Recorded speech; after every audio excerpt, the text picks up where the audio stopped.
usual. They got three topics I want to run by you. One, not so much, I'm not as concerned with, but I did want to run it by you because I see a lot of folks talking about it just to get your opinion on it. That's Austin and Carmelo behind me on the monitor. You may be aware that this was a stabbing, for lack of a better term, a stabbing that took place at a school in Frisco, Texas. The African-American teenager, I think they're both 17, they got into an altercation, and the African-American teen stabbed the Caucasian teen there, and it's become a major racial issue. Certainly would just like to hear, we can discuss it and hear your opinion on it. My humble opinion is it's turned into a racial event, and it is something that most Americans would otherwise not give a damn about this if it wasn't racially charged. One teen stabbed another teen, took his life, and other than the fact that they are different races, it's something that could happen any day, anywhere.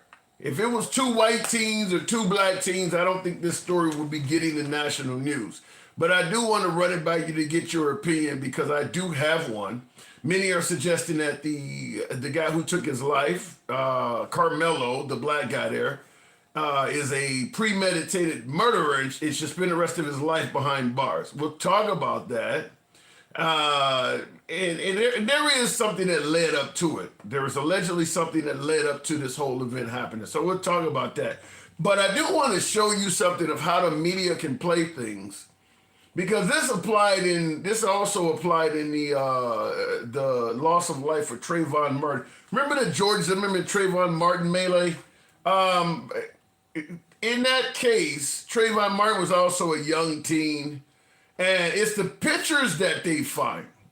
Now you see on the picture here, Carmelo, the one that is essentially the killer, but you see how he has his hair in twists or whatever, and the victim here, the deceased, clean cut, looking like he's ready to go straight to West Point, looking like he's ready to enlist and serve his country honorably.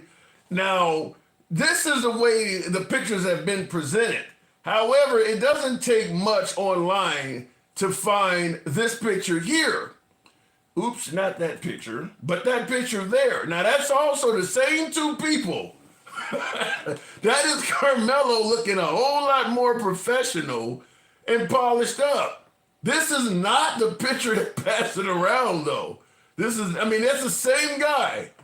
So it makes a big, big difference in what they show you on television. Let me make sure I get my YouTube. There we go. So it makes a big difference in what they show you on television because it looks like a totally different kid compared to this kid. It's just a haircut. But it also, the facial expression, he looks older in the picture. Just a look of more, I guess, a more menacing look was the attempt. Trayvon Martin, the same thing happened to him when he lost his life to George Zimmerman. They were finding certain photos to pick. Now, we'll talk about it and what you think. Do you think that this kid, because he's 17, he will be charged as an adult, but I'm going to say kid because my old ass, that's a long, long time ago. Do you believe he should receive the rest of his life behind bars? That's going to be the conversation. Joseph Miller, thank you for the super chat, says, reminds me of Rittenhouse too. Fucking bad self. Cal Rittenhouse, and I do believe Cal Rittenhouse's action was in self-defense, but I believe he deliberately placed himself in harm's way. It would be like, for instance, me walking into, let's say, for instance, I got a bunch of firearms on me, and I walk into the middle of a Klan meeting, knowing that I'm going to provoke people, and I know I'm doing this because I got a bunch of weapons on me. I do believe Cal Rittenhouse, having a firearm, empowered him. George Zimmerman, too, by the way. George Zimmerman was another one that felt empowered because he had a firearm. Firearms can get people in trouble. Elliot McCoy, thank you for the sub. Do appreciate that. Absolutely. Thank you. But I definitely believe that a picture can be worth 1,000 words. So they're showing you the more menacing picture of Carmelo here. But I keep bringing up another picture by mistake, and that is this picture here. This is a topic of the show tonight. This particular picture is of Armando Abrega Garcia.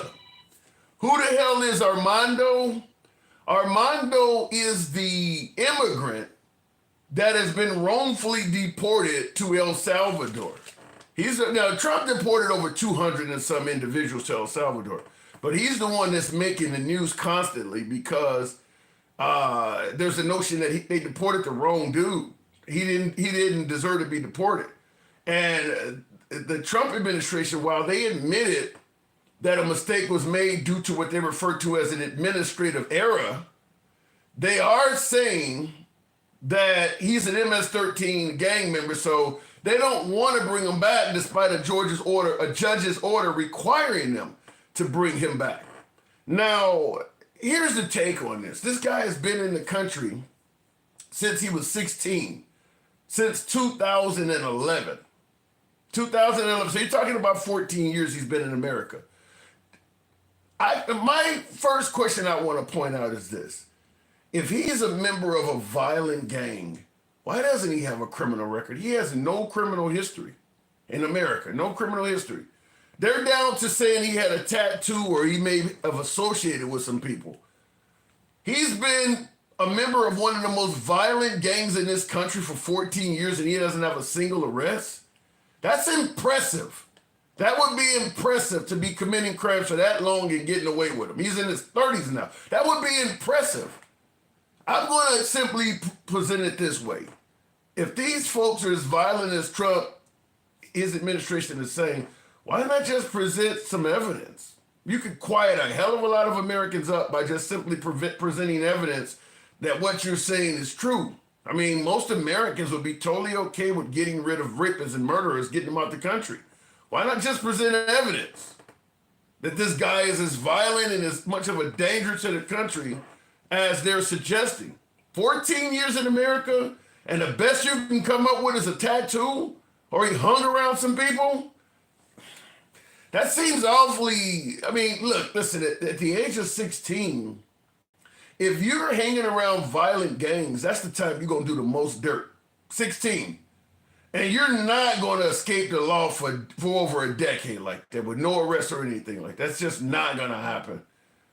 If he was in the country at that age, the most impressionable age of 16, he should have bodies and everything on him. Nothing? You can't present anything at all other than he had a tattoo on his body? So I do want to talk about that, but the main topic of the show, which ties into that individual there, Armando Abrega, whatever the hell his name is, Garcia. I don't want to butcher his name. Armando Abrega Garcia, that's his name. He's, like I said, he's been in the country since he was 16, came in the country back in 2011, so he's been here 14 years. Main topic of the show, because we're talking about Abrega, trying to get him back. Whoa, DJ Julio. Thank you. That was beautiful. Good to see you back, DJ Julio. A lot of people have been asking about you. Thank you for your support. Now, this one here is a doozy, in my humble opinion. This is Trump, if I'm correct, yesterday on Air Force One. On Air Force One. Because we're talking about sending immigrants to El Salvador to protect the country from violent inhabitants.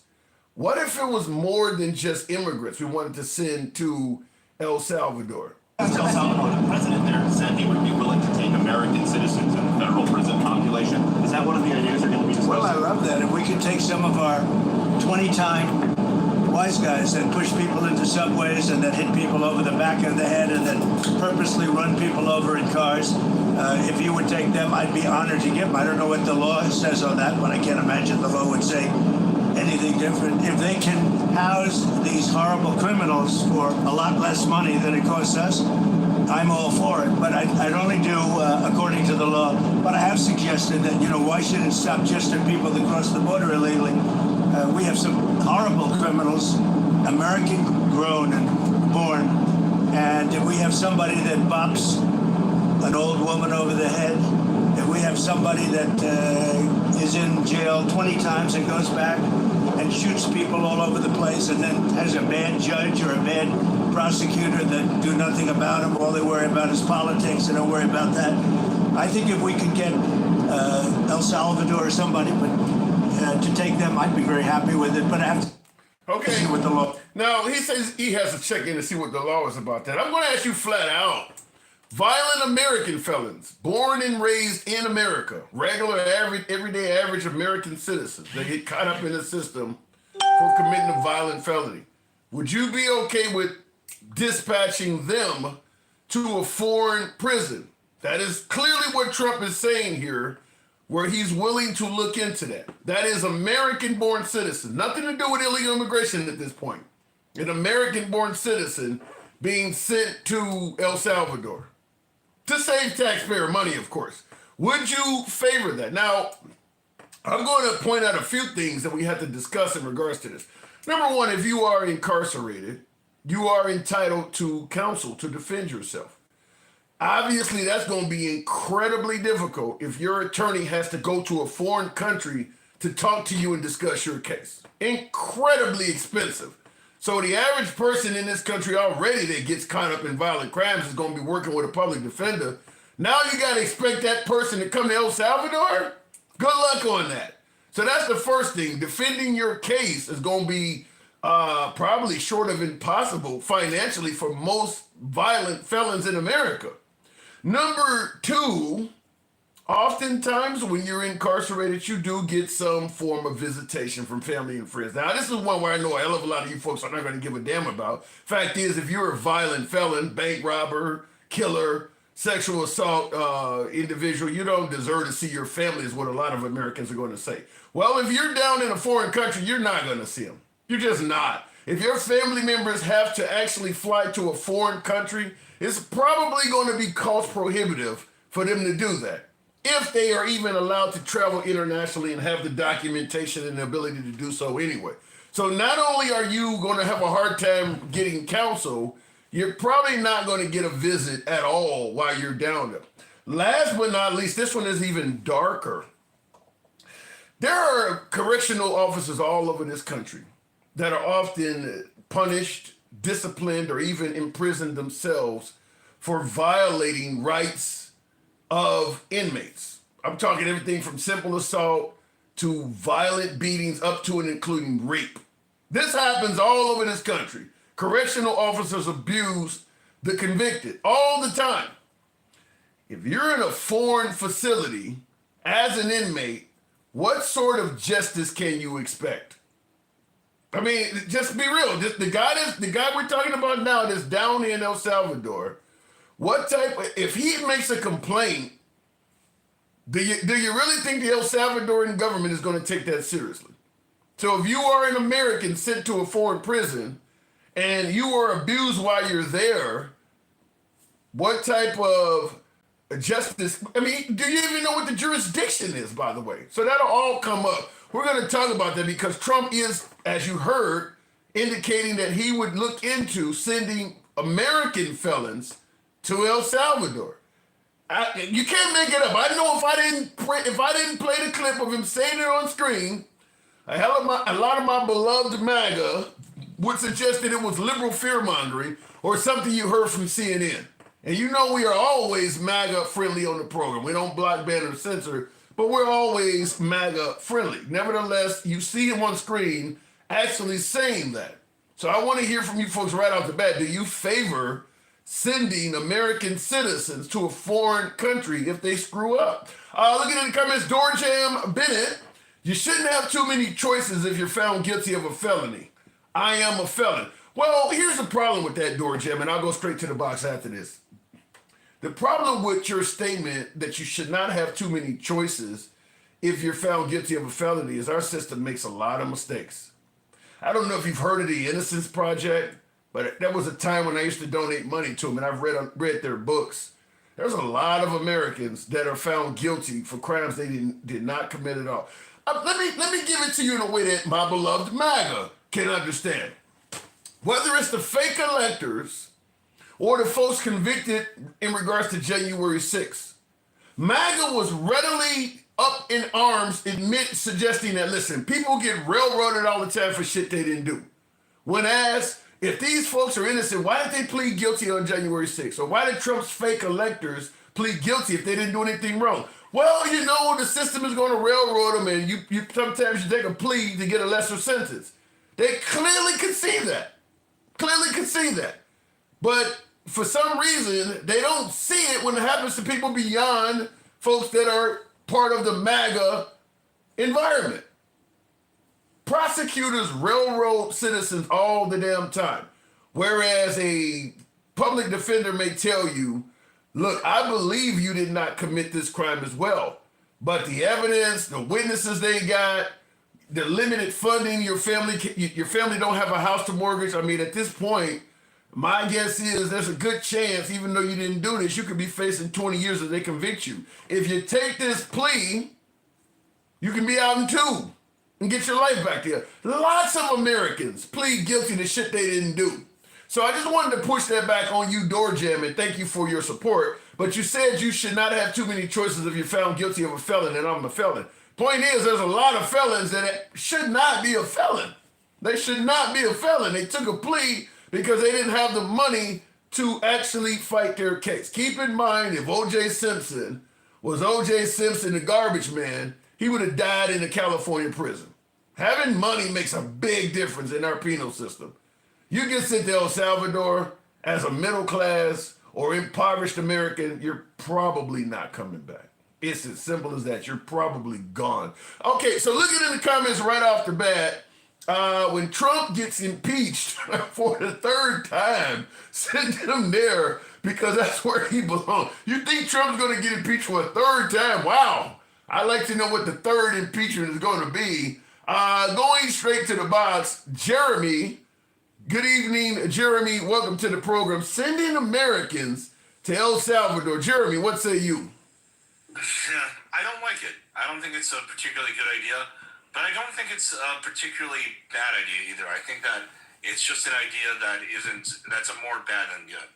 So I think that we should have more prisons that run like El Salvador's prisons in America. What about El Salvador's prison do you favor? I favor both kinds because as I've shown you before, there's more than one type of prison. There's the lower level ones like La Esperanza, where people are actually. We have that already, though. We have maximum security prisons in this country now. Yeah, but the thing is, we don't do it right. When it comes to maximum security prisons like CCOTs, they do it much better because they're given a lot of time to like associate it with each other. They're like the gangs in a lot of these prisons oftentimes run the prisons when you really get down to it, and the staff just kind of lets it happen. And that's not a particularly good thing, especially like if they have, say, a date that they're going to get out on. Mm-hmm. I don't think that's a good thing because then it's kind of like criminality 101, and except it's a prison. It's like going to college for being a better. Yeah, okay, I get you, and you're not the only one that suggests going to prison in America makes them more hardened and more better at committing crimes. But I'm going to ask, if you do 10 or 15 years in that environment in El Salvador, do you think they're releasing upstanding citizens when they come out of that after treating them like that for that long?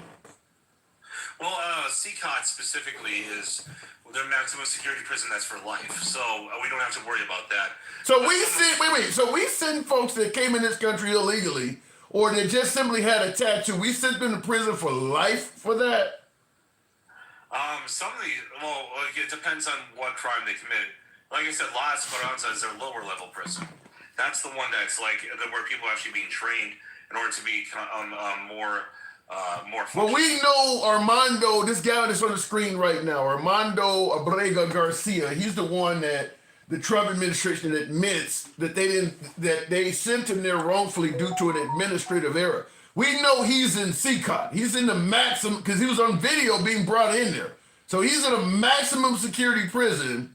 And he has no criminal record other than being in America undocumented, and they're claiming he's a member of MS-13. That's all they have on him. Yeah, they need to bring him back and have him stand trial, and then maybe deport him to his home nation, and then just warn him, hey, you can't come back in, or we'll have to put you in an American prison. Why are they fighting that? Why are they fighting? If what you're suggesting is correct, you're going to a maximum security prison. That means the Trump administration knows that. They know that this guy has no violent criminal history other than their claims he's an MS-13 member with no criminal record and a damn tattoo. They know he's going to prison for life. Why would they be in favor of that? They would probably be in favor of that because it's harder to get people back once they've actually landed in El Salvador. Now, I think that they could do it, but I think that they kind of realized, oh shit, we kind of overshot. Jeremy, and Trump, Jeremy. And El Salvador is very, very hard. Jeremy, Trump has brought people back from North Korea. We brought people back from Russia. We actually have a diplomatic relationship with El Salvador, and we're paying them money to house these inmates. You're telling me we can't bring them back? With that relationship, we can bring people back from Kim Jong-un. We had an African-American dart and run into North Korea. I said it's uncomfortable. I don't. If we can bring somebody from North Korea, then damn, get engaged in the uncomfortable. Yeah, I know, and I think we should. The thing is, I think that this is a very big oopsie in the Trump administration. You know me, Tim. You know I'm willing to call out, oh, it's the Trump. Like, I still don't regret my vote, but I'm more than willing to call the people who I voted for when I don't think that they acted in the way that I thought they should. Yeah, but you do realize we're no longer talking about the economy or giving money to the Ukraine. We're getting to the level of prison. We're talking about inhumane shit at this point. Like literally hurting people just for the sake of doing it. This guy, as you admitting, the guy should be brought back, but leaving him in there and actually fighting, Trump is fighting to keep him in prison for life for this. Is that not inhumane? He's actively fighting it, or he's just... Yeah, they're taking it to the Supreme Court now. He's losing and they're continuing to push and fight. Yeah, they're taking it all the way to the Supreme Court. Well, I don't approve of that at all. So... I don't approve of that at all. But now, as for the wider issue of, say, putting Americans in those types of prisons, I'd say you should put them in those types of prisons, but not in El Salvador. Not in El Salvador, in the United States. And I think there should be, mid-level prisons, ones that do have violent offenders but aren't maximums. I think that we should do what Europeans do, at least to some degree. Like, we shouldn't make their beds super comfortable or something like that, but a lot of European countries have it where we have single cell cells. So, like, only one person at a time, and we shouldn't let too many of the prisoners associate with each other. Because, again, that's, like, a lot of times people who aren't even in gangs, who might have done something violent, but maybe they want to reform, maybe they want to get their GED, or even a bachelor's degree, you can do that in prison. Sometimes, as they're so afraid of the gangs say, hey, you join us or we'll kill you. Yeah. Well, I think the issue is, because our prisons obviously are considerably more harsh than Europe. In fact, because we're talking about comparing our prisons to what they got going on in El Salvador, but in reality, American prisons are harsher than anywhere in the free world. You got to go to El Salvador or Russia somewhere or North Korea to get an equivalent, something that we can talk about. All of Europe, just about every country in Europe, particularly Western Europe, all of their prison facilities are more humane than what you find in America. In my opinion, I think we want it that way. In America, we want inmates to live like shit. We want them treated as harsh as possible, which is why some people are saying... we shouldn't be cruel, but we should make prison uncomfortable. You shouldn't enjoy it. I don't care if you put me in Trump's house, which is a posh location. Put me in Mar-a-Lago. If you told me I can't leave there for 15 years, that ain't a good place to be. I don't know why people think prison is so great. I mean, it ain't great at all. Let's not pretend that like living in Trump's house is the same as living in squalor. But why would you put a person in squalor? Well, I'm saying, what you should have is clean and safe, but strict. Clean, safe, and strict. You should have. I don't see why it shouldn't be a really uncomfortable experience that you don't ever want to go back to. Even if I don't see why we need to make minimize their discomforts, because it is a form of minimizing their discomforts. But here's the issue. Let me just interrupt you and say this. Which one is more important? Making sure that prison is not a great place when they're inside, or making sure that when you release them, they have what is necessary to become a responsible citizen and not come back. You can't get both. You either treat them like shit to try to be a deterrent, or you treat them decent to help assure they're going to be a more responsible person when they get out. Treating people like shit. I disagree. I think that's a false dichotomy. Okay. I think that's a false dichotomy. I think that you can have fair punishment that is strict, but at the same time give them a way of getting out. So first off, let's think about it like this. Let's say you wake up in your single cell. Like if I was running a prison, you wake up in a bed that is comfy enough where you can sleep well. Okay, you wake up in a cell that's all yours. You can decorate it. You can do what you want with it, but you can't really have amenities like you do in Europe, where you have like computer screens and you have a bunch of other comforts. The stuff you're going to need when you get out and look for a job. In other words. Yeah, but you can go out. You can go and like be trained and you can get things like you can get your BA, you can get your master's or something like that, or even your GED if you haven't. Yeah, see, the problem is there's too many Americans that go, well, I didn't get education for free, so why should the inmate get it for free? Well, fuck them. I'm not done. Like, I'm my own person, Tim. I'm my own person. Okay. I say if you have to come back to society, you should be reintegrated, but I want the carrot and the stick. And I think that's the bad balance of the two. You know, I don't want prison to be a vacation, but I also don't want it to be a forever punishment. Because if we're going to forever punish you, we might as well just put you in a max and just keep you there instead of releasing you. That's my point. I want to ask you a different topic before I move on, but I agree with you. If you look at the countries on earth that have the lowest rate of recidivism, meaning, more people who get out and don't come back, you look at how they treat their inmates, it's almost always better. The countries with the highest rate of recidivism is countries that treat their people like shit. Because treating people like shit doesn't make them civilized. You treat a person like an animal, that's what you're going to release. Last but not least, though, when I move on, have you heard about this case with Austin and Carmelo down in Frisco? Yes, absolutely. It was absolutely 100%, and Metcalf did not deserve to die. No, I don't think he deserves to lose his life. But do you believe that this guy is a cold-blooded, premeditated killer? I think so. Because here's the thing. What people keep forgetting is that he didn't just it's not like an event that would make sense to have a bunch of knives or something like that. This isn't like an outdoors event with the Boy Scouts where you're going to have a knife on you to chop apart wood and cook things over a stove. You know, that would make sense. He's just armed. He's carrying a knife. I get it. He's carrying a knife.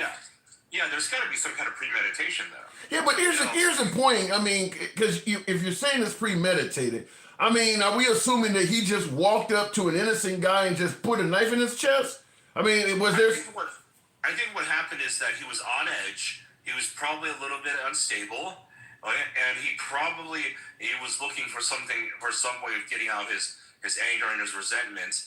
And then this guy, Metcalf, just comes up to him, demands he gets out of his seat. And I think he was in that seat just to piss people off, just to start something. And then all of a sudden, a few seconds later, it's pretty clear what happened. I'm hearing the notion. I'm hearing folks suggesting that this guy was the deceased was messing with him, and he even told him, "If you touch me again, see what happens." So gave him a kind of a fuck around and find out warning. But it sounds like there was some sort of at least physical contact initiated by the deceased. Have you heard that at all? I've heard conflicting stories. What I can say for sure is at most, if Metcalf really did anything, he should have just gotten ass whooping. That's about it. Yeah, I'm going. If what I've heard, and that's assuming he actually put hands on. That's assuming he actually put hands on. Yeah, my guess is, and I do agree that it sounds like he may have overreacted to some violence being put his way, but I have a hard time believing this guy just showed up and plunged the knife into the chest of some innocent person that was just sitting by him. I do believe this guy done something, even though it may not have warranted, lethal force. So from what I've heard so far, I'm going to assume he probably does deserve some time, but I don't think the deceased is just 100% innocent and was just sitting there and all of a sudden somebody's trying to take his life. I don't buy that. Yeah, well, you never know. Listen, I've been homeless before, and I'll tell you what, when you get around a mentally unstable person, And you can say innocent stuff, and they'll try to start a fight with you. Like, there are just some people who are just unstable emotionally and mentally. Yeah, but if somebody say, if you touch me again, and you'll see what happened, that don't sound mentally unstable at all. It sounds like they're tired of you fucking with them, and they about to take it to the next level. I mean, that sounds like a clear warning. That's what was actually said. The truth is, we don't completely know. Yeah. We hear a lot of conflicting stories. Now, if there was video of this, that would help out a lot. Video would make things a hell of a lot easier to know about. But again, from what I can tell, I don't think there is video. No, I don't think there's any video, but I haven't heard anything about him suggesting that he was mentally unstable. I don't think that's there. In fact, he's 17 with no prior criminal history. So it doesn't say, I mean, even though they took a picture, you know, they put the picture of him looking like this up here, when there is pictures of him out there looking like this, so they clearly wouldn't found the worst picture they could find for Carmelo, because here's a picture of him wearing a suit. I don't know why that one ain't out there. But the point I'm making is, yeah, from what I'm hearing, you know, if you come and punch me in the face, that doesn't give me the right to use a pew-pew on you. But it doesn't mean you were innocent. I deserve to go to prison for that, because that's overkill. But it's not like you were an innocent guy. And that's what I think happened, is that the guy was messing with him, and he got probably more than he bargained for. I got to move it on, though. But you say a cold-blooded killer, huh? I'd say that because, again, where did the knife come from? This isn't a sporting event where it makes sense. You know, like I said, if you were in the Boy Scouts, you know, it makes sense that you would have chopping tools and cutting tools and stuff like that. This was a football. You know, so I'm going to be flat out honest with you. I had a problem with a bully in school, and I took a knife back in the 80s to school. So if somebody fucking with you, you know, it is what it is. Sometimes going to the teachers don't always work. My guess is there's a whole lot of students bringing weapons and stuff to school that are not cold-blooded killers. People mess with you in school, man. Everybody handles getting bullied different. I'm just going to tell you that my guess is there's a whole lot of kids bringing stuff to school because somebody's fucking with them. Because bullying is part of going to school. Yeah, I know. And thankfully, I went to a very nice suburban school where everyone talks tough and nobody got a spine. Yeah, I mean, but like he's sitting around. This guy, his brother's there. I mean, because if the guy messed with him, people say, well, you should have, you know, he laid hands on you, just lay hands back. It sounded like he was in an environment where he would have got his ass beat, because the guy has a twin brother that was there because he died in his arms. Not to mention, it sounds like he was in an environment where everybody was on his side of the deceased. So chances are, if he had just tried to get in a fist fight, he may have gotten jumped. But I got to move it on, man. All right, man. Have a good one. Always a pleasure, Jeremy. Thank you. Looking in the comments, what happened to Brian Depa? Who is Brian Depa? Real quick, looking in the comments, though, he didn't tariff Russia, but he tariffed Ukraine. Is that real? Is that right? Trump didn't put a tariff on Russia, but he put one on Ukraine. I haven't looked at the entire list of tariffs, but damn, he tariffed Ukraine, which is in shambles, but he didn't tariff Russia. Wow, that's cold.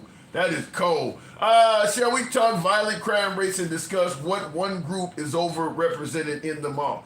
We could talk about that, Basketball Jones, but we'd have to also talk about the system itself. Keep in mind, there was a time in this country when it wasn't safe to be African American. People could come here, and even then it was more blacks in jail. So it ain't like this. I mean, you know, there was a time when African Americans were not committing violent crimes like they do now. And even in that time, they still were overrepresented in the penal population. So the system itself is also part of that. I'm not going to try to speak up for people who are committing crimes, but the system is tailored in a way that is going to net more people of color, considering the fact that money makes a big difference as well. As I pointed out earlier in the live, if O.J. Simpson was O.J. Simpson, a bus driver, he would have died in California prison. Having money makes a big difference. I mean, we got a whole, I think most of us, at least coming from the hood, know people who went down for drugs. Robert Downey Jr. had quite a bit on him.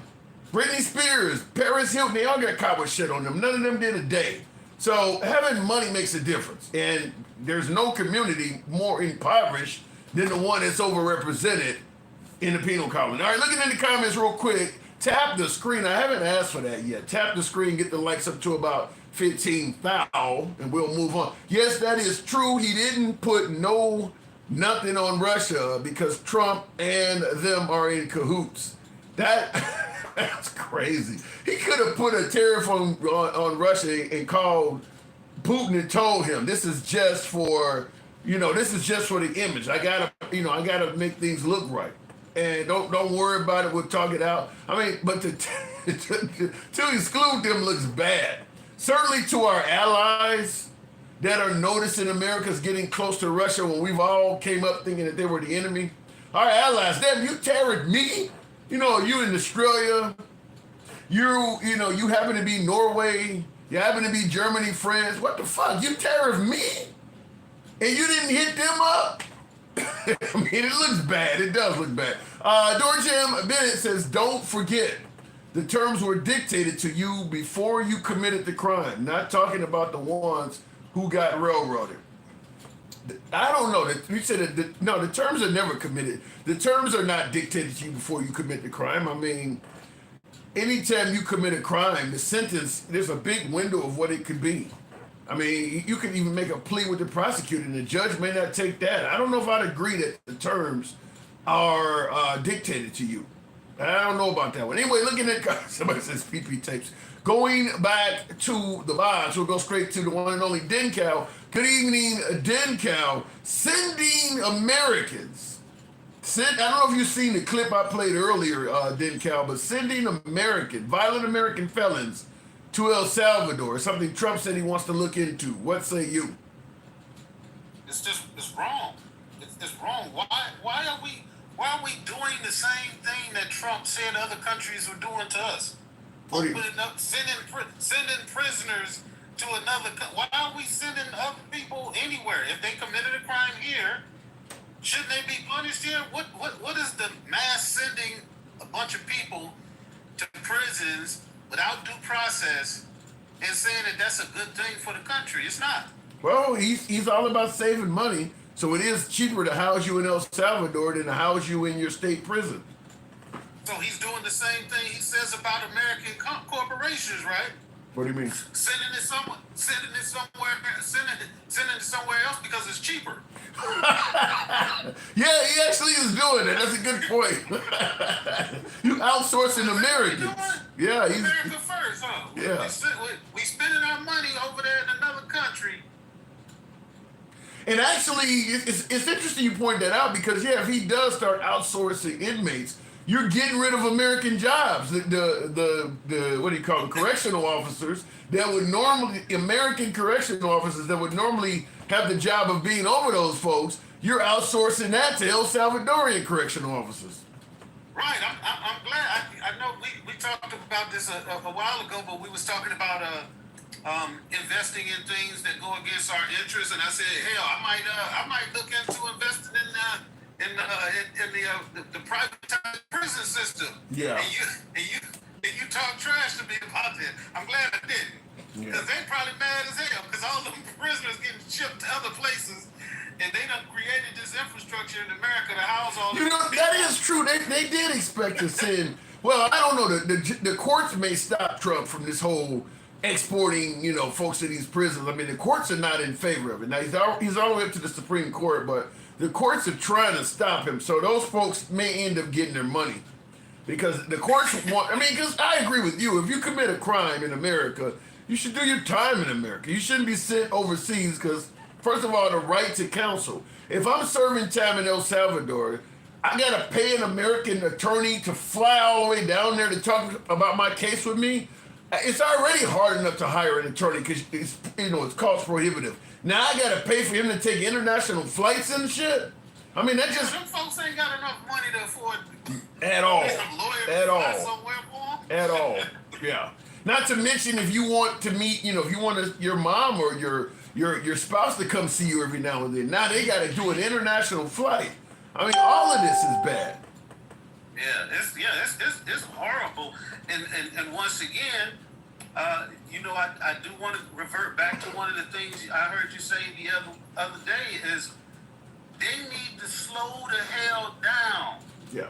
They just doing all of this shit, all willy-nilly, just doing stuff and then realizing what the problems are instead of sitting down, analyzing the problem and coming up with the proper solution. Like, I don't, you know, I don't think they are doing it fast and then realizing there's problems. I think they know what they're doing and don't. I think they know that a lot of the people they sent to El Salvador are not violent gangbangers. And I mean, this guy, the guy I got on screen here, this guy's been in America since 2011. He did come into the country illegally when he was 16. But they're suggesting he's an MS-13 member, MS-13 gang member and all that. Like, he been here since he was 16, the age when you gonna be committing the most drama, and he don't have a criminal history. All you got is a tattoo. This dude is like 30 years old. He escaped all of the most violent years with your testosterone and shit. You're telling me he's in one of the most violent gangs on the continent, and he got away with no criminal history. The only thing you got on this dude is a tattoo. That's insane. Right, got a whole family. Yeah. You know, evidently doing the right thing. It's not like they caught him committing a crime. Look, a lot of those people leave those foreign countries to get away from them gangs. Yeah, sometimes they might still have a tattoo. Yeah. They can't afford to get them things. You know, And I was going, yeah, because I see in the comments, MS-13 says not MS-13, MAGA-React. MAGA-React said a judge found him to be an MS-13 member. I heard a judge say that the Trump administration is presenting little to no proof on their claims, but like you pointed out, then Cal, how many Americans that are 30 years old, like this guy is now in his 30s, that may have had a tattoo from when they used to serve in a gang, or maybe when they were in a motorcycle gang, or something from when they were younger that they're not involved in anymore. I mean, if everybody got held accountable for the ink that's on their bodies, I mean, I don't get it.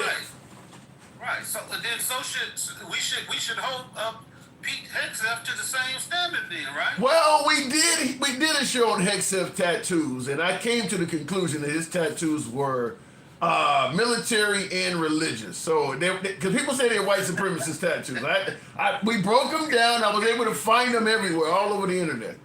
You did, but the people that his leaders in the military thought otherwise, and they relieved him from multiple assignments because of those tattoos. So you can sit here and read propaganda and see what it is, but the people that's around him, his higher ups, said nah. That's a good point. That's a good. You know what, then, Cal? My heart goes out to you.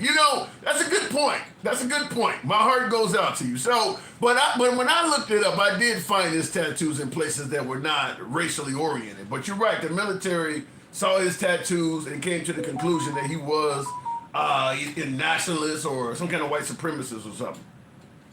Right. That's all I'm saying. Like when it's easy to read some stuff, just like MAGA Reacts on here talking about the judge decided he was MS-13. How in the hell can a judge decide if I'm in a gang without no physical proof or because I had a tattoo?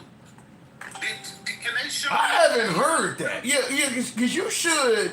I mean, there should be way more evidence. If somebody, this guy, like I said, the guy's been in the country for 14 years. If he's MS-13, there should be way more evidence than just a tattoo. I mean, do you have folks who've been arrested and implicated him, his name came up or something? There should be. Here's what I'm saying. If you're going to send this guy to El Salvador and it's getting all the flack that the Trump administration is getting, all the backtrack, just show some real evidence, because a lot of Americans would be okay with sending a bad guy away. The fact that they're not producing evidence. I mean, we couldn't argue for the guy if they showed him flashing the set and was hanging out and was bumping the music in the barrio, but even that does not mean. I think they did do that. I think they did. One of the guys they got down there, there's apparently a gay hairdresser or something. They found a picture from when he was throwing up what looked like it. He had his index finger, his pinky, and his thumb up like this. He claimed it was indicating rock and roll. They're saying he was throwing up a gang sign. He was 14. Now he's a grown-ass man. The picture they used against him was from when he was 14, suggesting that he was a gang member. I guess once in the gang, always in the gang. Exactly. That's what I'm saying. Should we go ahead and lock up Snoop Dogg? I mean, can we go ahead and start getting rid of everybody who claimed gang? Murder was the case that they gave me. I mean, yeah, but that is correct. I mean, 'cause Snoop Dogg he's still on TV doing crip dances and shit. He would definitely be qualified. They would get rid of Serena Williams. She also did a crip dance during the Super Bowl halftime show. Right. Does that make her? Yeah. Does that mean she's As low as the bar is for MAGA, yeah, Serena would have to go. She got to go. Listen, there are gangs all over the place. They go by different names. They go by cliques and clubs and all that kind of stuff. To say your mere, your admittance to that group means that all of the crimes that's been committed are now attributed to you is insane. Yeah. It's not a crime for an American to be in a gang member. So, listen, if you believe somebody is part of a violent group and you don't want to give them authority to enter the U.S., that's one thing. But to send them to a maximum security prison for which they may never get out, that's on par with North Korea somewhere. And nobody in the free world. Because when I lived in Australia, they had a hell of a lot of Papua New Guinea, Fijians, Samoans coming in their country illegally. Nobody gets sent to maximum security because they're allegedly in a gang. That alone, just attach them. Without due process, without any process. Yeah, and I bring that up that every year in this country, you have Americans that get in trouble with the law. Not born Americans, red-blooded Americans get in trouble with the law, running from the feds, running from the marshals, running from the state police, and they run right on into Mexico or Canada trying to escape from their own troubles, and that means they're in Canada or they're in Mexico illegally. They always get due process. Canada and Mexico has never denied any of us due process, yet Americans are okay with this. And not just the Americans, the right-wing part of the people who always claim to be what do they call themselves? They for the law? What's that? Law and Order Party. Yeah. Back to blue. Party.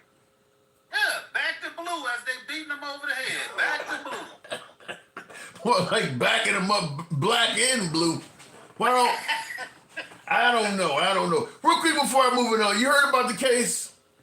I did not. I just looking at it, and I know people gonna feel some kind of way. If I haven't heard much about it, I just keep seeing this same picture. But I'm wondering, was MAGA reacts? Whose side was he on? Was he on the black guy side? I haven't talked to him yet. He's on deck. I have not talked. No, I mean, what was the other guy? Jeremy. Justin. Jeremy thinks that the African American here, Carmelo is his name, was a cold-blooded killer. And I literally asked him that. Well, that's a quote. You think this guy's a cold-blooded killer? He said yes. So he thinks the guy's a cold-blooded killer. And he formed his narrative around that too. Yeah. Talking about, those guys, sometimes they're mentally ill, and sometimes basically saying that anybody who carries a weapon around is premeditated. Like all of the people who have CCWs walking around, if they do something, it's premeditated. No. Just because you have something that you feel like is for self-defense and something actually happens and you need it, that's not premeditation. That's a great point, because he's not the only one. I was in AJ's lab earlier, and they were saying the same thing. You're not supposed to bring a weapon on a school event, so it shows that it's premeditated. I mean, you got a hell of a, as you rightfully point out, you got a lot of 2A folks who say, I'm not going nowhere without the right to protect myself. Even if the store or the grocery store says you can't bring firearms inside, to hell with them, it's concealed. I'm not going in here just in case something happens. So if they do get into a melee, you're right. You were premeditated. You came in. I mean, it doesn't make any sense the way you pointed it out. Right, and then put yourself in his situation, as you described earlier, like, I don't know all of the ins and outs, but you said like he was in a situation where he was around the other guy's people, his brother and probably some of his other friends. That's not how premeditation works. You don't do that kind of shit in front of all his people. You catch him slipping. If it's premeditated, you're not gonna be like, I'm gonna wait until I get into the lion's den before I try to kill the lion. Yeah, that's the same argument I get with the LGBTQ, the trans. I'm like, if a trans person is going to harm a kid, they're not going to do it in a public bathroom where anybody can walk. Yeah, you're right. I mean, if you're going to do something evil, you tend to plan it in a manner that you can get away with it. You're not going to do it in front of a whole audience full of people. That's not the way you generally do that stuff. Yeah, but they don't want to use their common sense when they're having these discussions, because if they do, they'll find themselves kind of indicting their own thoughts and ideology. If they really thought about some of this stuff, like MAGA reactions on there talking about, it's not a crime if you in deportation cases, it's like he's just making up shit to fit his own narrative. I can't wait to bring him up. All right, Cal. Appreciate you coming through, man. Always a good talk. Thank you. All right, moving on with the program. By the way, tap the screen. Wow, we kind of low down. Show the program some love, folks. Tap the screen, get the likes up to about 20,000. You can only do that if you're wow. Arshafine says you can only do that if you're not a black man, Tim. Don't forget the rules.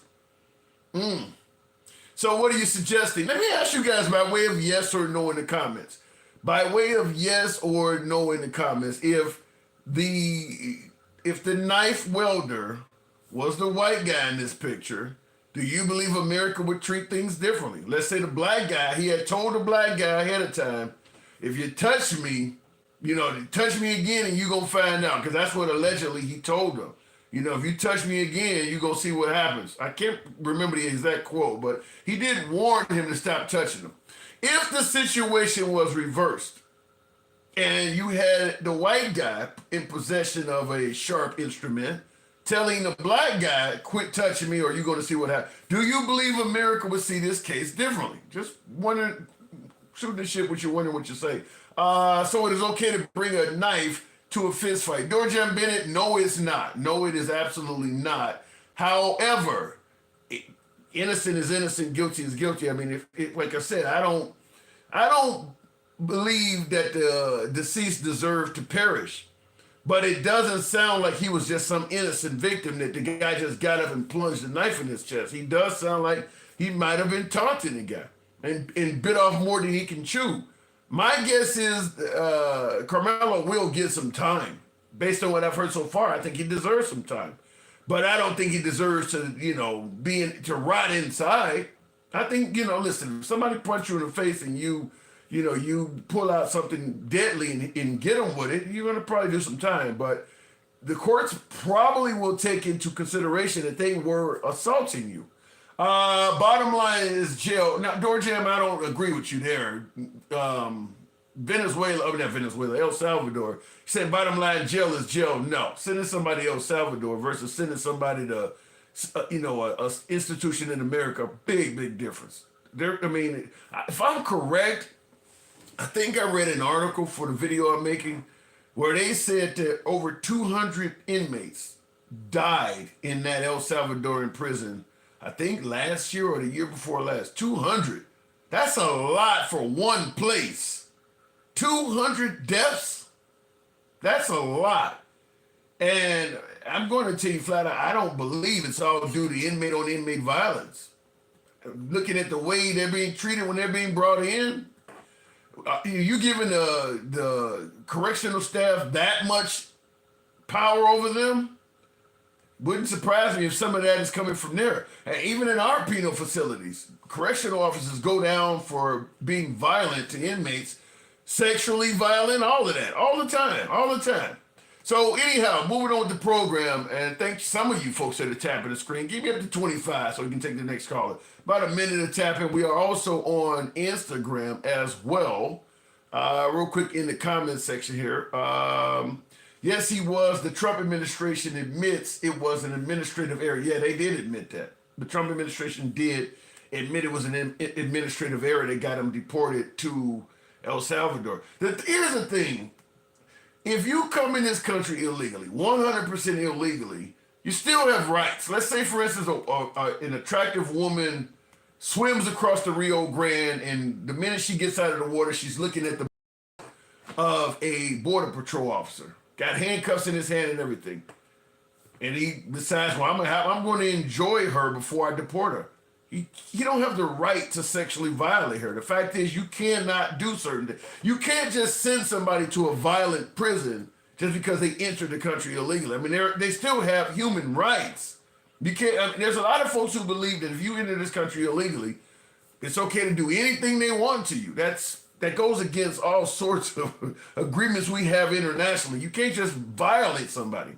Like in the case of this guy, where he came in the country illegally at 16, and they really don't have anything on him, apparently, other than tattoos, and maybe, I guess, he hung around some gang members, and you're going to send him to a maximum security prison indefinitely for that? Whatever happened to the punishment must fit the crime. That is insanely overkill. We're talking about in regards to Carmelo using a knife on it. This is insane overkill. Insane. But in addition to that, before we move on, since you guys trying to get me up to 25,000, I'll take the next call at 25. Devo Draco says, good Lord, where do you get these analogies? They come off the dome. Let me know which one is wrong. But in regards to sending an illegal immigrant to a foreign maximum security prison, for some of you folks that may have just tuned in, Trump is willing to go a little bit further than that. Salvador, the president there said he would be willing to take American citizens in the federal prison population. Is that one of the ideas you're going to be discussing? Well, I love that. If we can take some of our 20-time wise guys and push people into subways and then hit people over the back of the head and then purposely run people over in cars, if you would take them, I'd be honored to give them. I don't know what the law says on that, but I can't imagine the law would say anything different. If they can house these horrible criminals for a lot less money than it costs us, I'm all for it. But I'd only do according to the law. But I have suggested that, why should it stop just at people that cross the border illegally? We have some horrible criminals, American grown and born, and if we have somebody that bops an old woman over the head, if we have somebody that is in jail 20 times and goes back and shoots people all over the place and then has a bad judge or a bad prosecutor that do nothing about him, all they worry about is politics and don't worry about that. I think if we could get El Salvador or somebody to take them, I'd be very happy with it, but I have to see what... No, and he says that he has to see what the law says. And I see in the comments, Dencal rightfully points out the fact that he's admitting he don't know the law and doing something as awful as that shows a lot. You don't know if you can legally, a foreign prison. You don't even know if you can legally not. And you're president on your second term. That should be akin to a senior in high school telling you, I don't know where the cafeteria is in here. You went here all 4 years and you don't know that, I don't eat here all the time. That don't mean you shouldn't fucking know what the cafeteria. How could he not know that? How could he not know you don't have the right to send Americans to a foreign prison? Wow. Trump is taking about the worst of the worst. He's talking about the worst of the worst. Doorjam, that's a good point. You hear him talking about Americans that push folks into subways, running people over with cars. And Doorjam is saying, listen, yeah, he's talking about sending people to, a violent prison on foreign soil, but he's only talking about the worst of the worst. Keep in mind, when it comes to sending folks to El Salvador, sending immigrants to El Salvador, remember, it started out with rapists and murderers. The worst of the worst, as Doorjam Bennett is saying. It started out with get rid of rapists. We're all the way down to tattoos now. So understand that he may start out, even in the case of Americans, the worst of the worst. But before you know it, the bar is way down to the point where shoplifters are going down. It could even be political dissidents. But understand, when it comes to deporting illegal immigrants, Trump started out with rapists and murderers. Now you're getting folks, he didn't, they spoke out in favor of Hamas, or they were criticizing America. The bar is on the floor. You had to be one of the most violent felons when you listen to Trump at his campaigns. Now they're talking about tattoos. So they literally coming up with anything at this point. So just understand, I've talked about this, and I'll go to the box after this, but understand, if you overlook somebody mistreating someone else, understand people will overlook them mistreating you. If it's okay to do it to them and treat them as less than human because we believe they are bad people, it probably won't be hard to get America to overlook it happening to you because somebody's been convinced that you are a bad person. Let me go back to the box. It's against the Constitution. Yeah, I thought it was. Why doesn't Trump know that, though? Why doesn't he know it's against the Constitution? Wow. Mike, good evening. Welcome to the program, Mike. You've heard it. Now, sending Americans to a maximum security prison on foreign soil, what say you? I say that it's absolutely ridiculous, but I'm not surprised. Why isn't MAGA speak? I mean, that's like you, as many point out, is clearly unconstitutional. Why do you think MAGA's not criticizing them for that? That's pretty harsh. Because they don't think it applies to them. See, the bar, Tim, the bar hasn't moved. They've just been ignoring it. The bar has always been low. The bar has always been extremely low for expectations. And let's just call it what it is. And you know what's so funny? And I've already heard it about this, about both of these cases, how why is it always about race? As if minorities are always looking for shit to be about race. It's like we wake up looking for it. Victim, they call it victim mentality. Yeah, we wake up to these kind of scenarios. We wake up to listening to an innocent man who was here legally, he got his legal status in 2019. Jeremy said he needs to come back and have his day in court. He didn't do anything. Yeah. He has no reason to be going back to court. What are we talking about?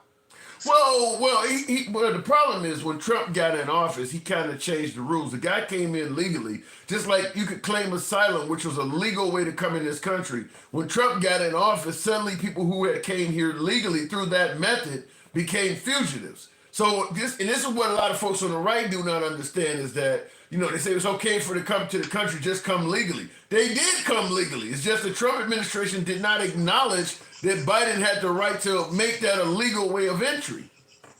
Because they want this to be the white Christian nationalist white country that we've said they want to. And when we say it, we're fear-mongering. But we can point to evidence in our face that shows maybe we're right. Just maybe we're right about this. I mean, listen, Tim. And the other topic I want to get to in a second, because I really want to take my time with that topic. Okay. Because I really think it's important, and I really. I'm dying to hear your opinion on that, but go ahead. I really want to be wrong because it's really the next linchpin in all of this shit that we're talking about and going through today in this country. How they changed the goalposts and they move it for black and brown folks is crazy. Give me an example of what you're talking about, because Golden in the comments is saying caller is paranoid as hell. So someone so right. And this is my point, We're paranoid, but they have nothing to support this other than racist tropes. And here's what I mean by that. It should be clear for everybody, whatever side of the aisle you're on, to say they've admitted that this man was deported in error. He has no affiliation on record. The courts, no one ever deemed him an MS-13 member. Trump's administration said that it was an error. The judge, through the judicial system, said, bring him back. No, the Trump administration is saying he's MS-13. Yeah, but he's not. And here's the thing. If I bring up something, I'll go do my research before. I haven't seen anything. Just because they say alleged, well, once you say alleged, Tim, all bets are off because it's alleged. Nothing's been confirmed. Yeah. Are you alleged to do something and you haven't been convicted of it? I think the issue is, at least for MAGA, if Trump says it, then it is. So if Trump says he's MS-13, or if it comes from that administration, it kind of trumps what any judge, because any judge that says otherwise becomes a liberal or an activist judge. They're going to take Trump's word over any court. If Trump is saying that this person is an MS-13 member, then that's kind of etched in stone at that point. In their minds, and this is where my pushback comes every time we have these conversations. And Trump is the verdict, then they were saying that they want a king. They're saying that they want fascism, that they want a king, that they want all the things that they say is fear-mongering. All the things that we talk about, because if that wasn't true, then we would use the system, right? Yeah. We would use and then, but if he says it, the don't matter. Did you drop? I mean, and while Nothing matters. yeah. To me, they're coming up with a million excuses for why that those folks shouldn't get due process. One being where if you're in the country illegally, you don't have the right to due process. Others are saying, well, it's too many of them to give them due process. And to me, I don't see. Look, if you're saying that these people are that violent or whatever, I mean, for you to come to that conclusion, it has to be based on something. Show us what it's based on. Exactly. Just like when Trump went through all of his court cases and they said the system was corrupt. So let him go through the corrupt system then. I mean, if that's your position. I mean, this is what I'm saying, Tim, and that's why some of these conversations I actually like to have and I don't, because the hypocrisy takes you back to the one common denominator, which is race, right? For example, that Dallas stabbing, right? Okay. I listen to Jeremy. I know what MAGA Reacts is going to say because I know the kind of racist that they are. Whoa. They demonize it. Whoa. I said it and I meant it because they demonize the young man, calling him mentally unstable, right? Because calling him mentally unstable and all these other things, and they haven't read anything. Because what I've read and what the reports that I've read say that he had been bullied by him and his twin brother before. That's what I've been reading. Because they are twins. Yeah. I haven't heard that. They're twin brothers. No, I know he died. He died in his brother's arms. I know that, but I didn't know they had been bullying the guy. Right. And so, in another report that I read, again, what I read, and you can look it up. What I read is his brother was up there with him. His brother had just walked away before it escalated. But he was sitting underneath a pop-up. He asked the coach, could he sit underneath it? Because it was raining. Did you know that? No. It was raining at the track meet, and I coach track, and anybody that has ran track, coach track, or been to a track meet, when it rains, teams just get undercover. They don't care, right? But the kid asked the coach, can I sit underneath the pop-up? The coach said yes. So it was not a matter of him deliberately sitting with the wrong people. No. The coach said, yes, you can sit underneath here, as I would expect most coaches to do, is he's looking for refuge while it's raining, and we know it rains at track meets all the time, right? Wow, I had not heard that. Yeah, and so for this kid to come over and tell him where he should or be not, that wasn't his job to do that anyway. Yeah. Let's just talk. And that's what I was in AJ's lab, and somebody was saying that, and I said the same thing. I'm like, it ain't. He's a 17-year-old. It ain't his job to enforce. even if this guy is in the wrong spot, it ain't that teenager's job to do that. I mean, you can't. Yeah. You can't put your hands on somebody. It ain't your job to be involved in that. Absolutely. And here's the thing. And so after that, again, according to reports, after that, the guy who's 100 pounds bigger than him, did you hear that too? Wow. No. See, that's what I'm saying. But see, and listen, Laura Ingraham did this shit on Fox the other day too. She left out all of that shit, of course, right? This kid is significantly bigger than him, Tim. You wouldn't expect anything less from Laura Ingraham, though. But in the comments, Georgia says, so you use your fist and not a knife. But based on what you're saying, if the guy's 100 pounds bigger, that's just going to be you're just going to get your ass kicked. Yeah, Georgia's full of shit. But here's the thing, Tim, and I'm not advocating how he should have reacted. What I'm saying is this: we don't know how people are going to react. True. What Georgia is saying, based on that, just accept this. If you think you're gonna get your ass whooped, just take the ass whooping. Is that what he's suggesting? Have you ever suggested either of your kids just summarily take an ass whooping, Tim? No, most likely you would try to tell him to, de-escalate or get the hell up out of there. But I mean, you don't want your kid carrying a knife at school either, though. I don't either, and I agree. And here's the thing: and if they're gonna ding him for having the knife, okay, fine. Whatever that is that goes around him carrying the weapon and having the weapon, that's one thing. But to charge him with capital unaliving, capital means it's premeditated. Well, He came there.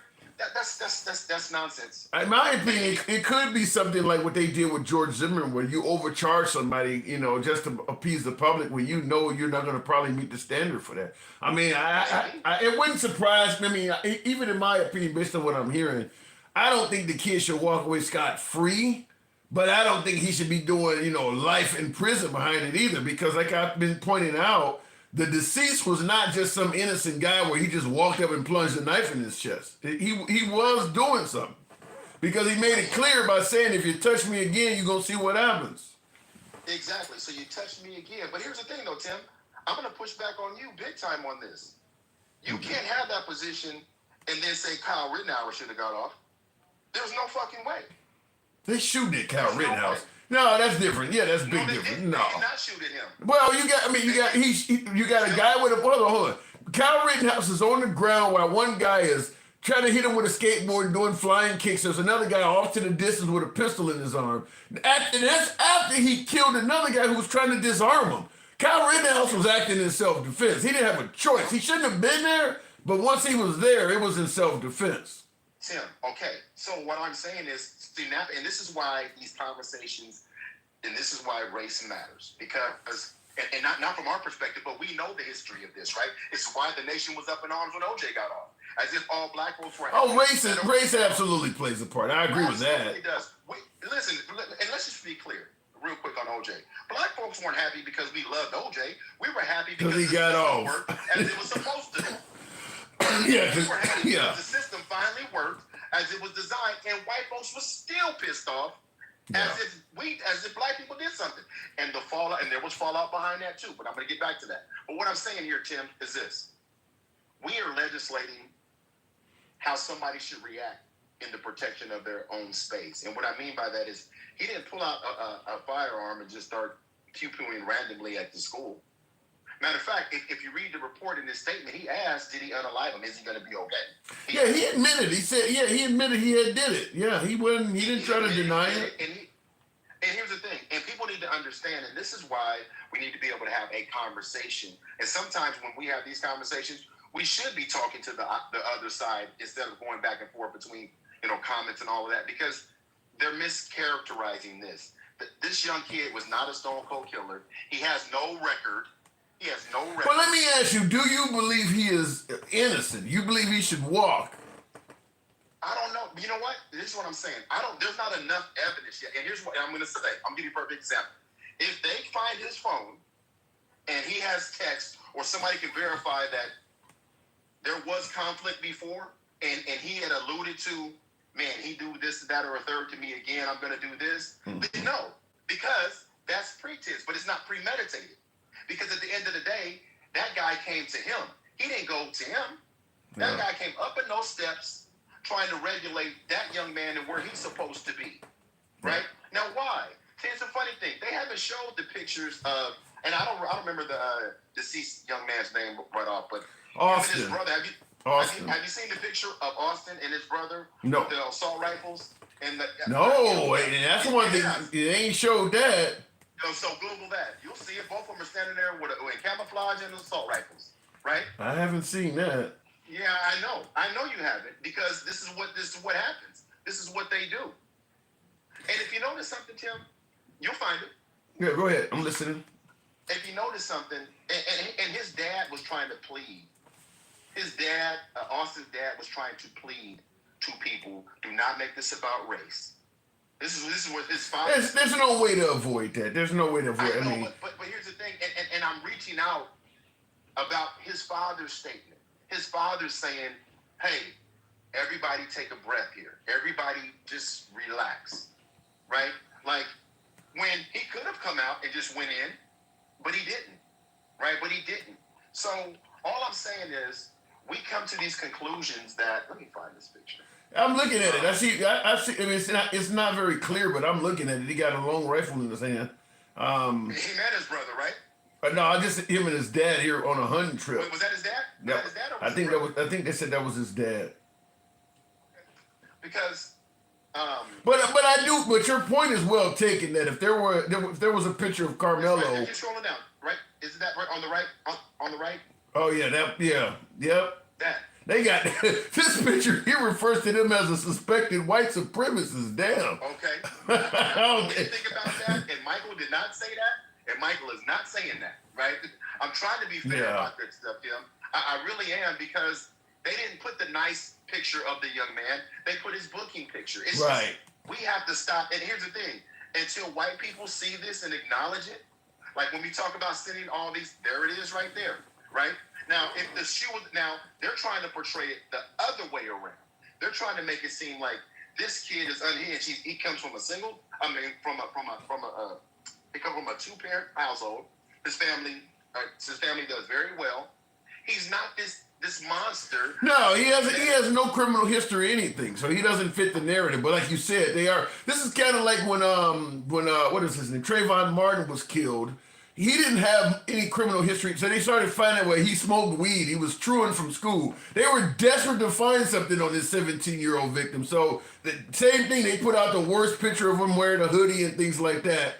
But there was really nothing on Trayvon of any criminal nature. So they started coming up, well, he smoked weed. And, he missed some days in school and he was truant. Like, he's dead. You bring it up that he skipped school? Like, really? Like, that's a death sentence? So I get it. I mean, I get what they're trying to do. Well, didn't they do that to George Floyd? MAGA React thinks that Derek Chauvin should be free. This is why I have a problem with this, Tim. But I will say, and I do believe that George Floyd was murdered, but George Floyd did have a legitimate felony rap sheet. I mean, he had a real rap sheet. Okay, and again, I'm going to say this because we were talking about prisons. Once the judge sentences you to your time, that's the time for what you did. Yes or no? In other words, once you paid your debt to society, leave them the fuck alone. Yes. Yeah. But what they did with George Floyd, they took him back to it.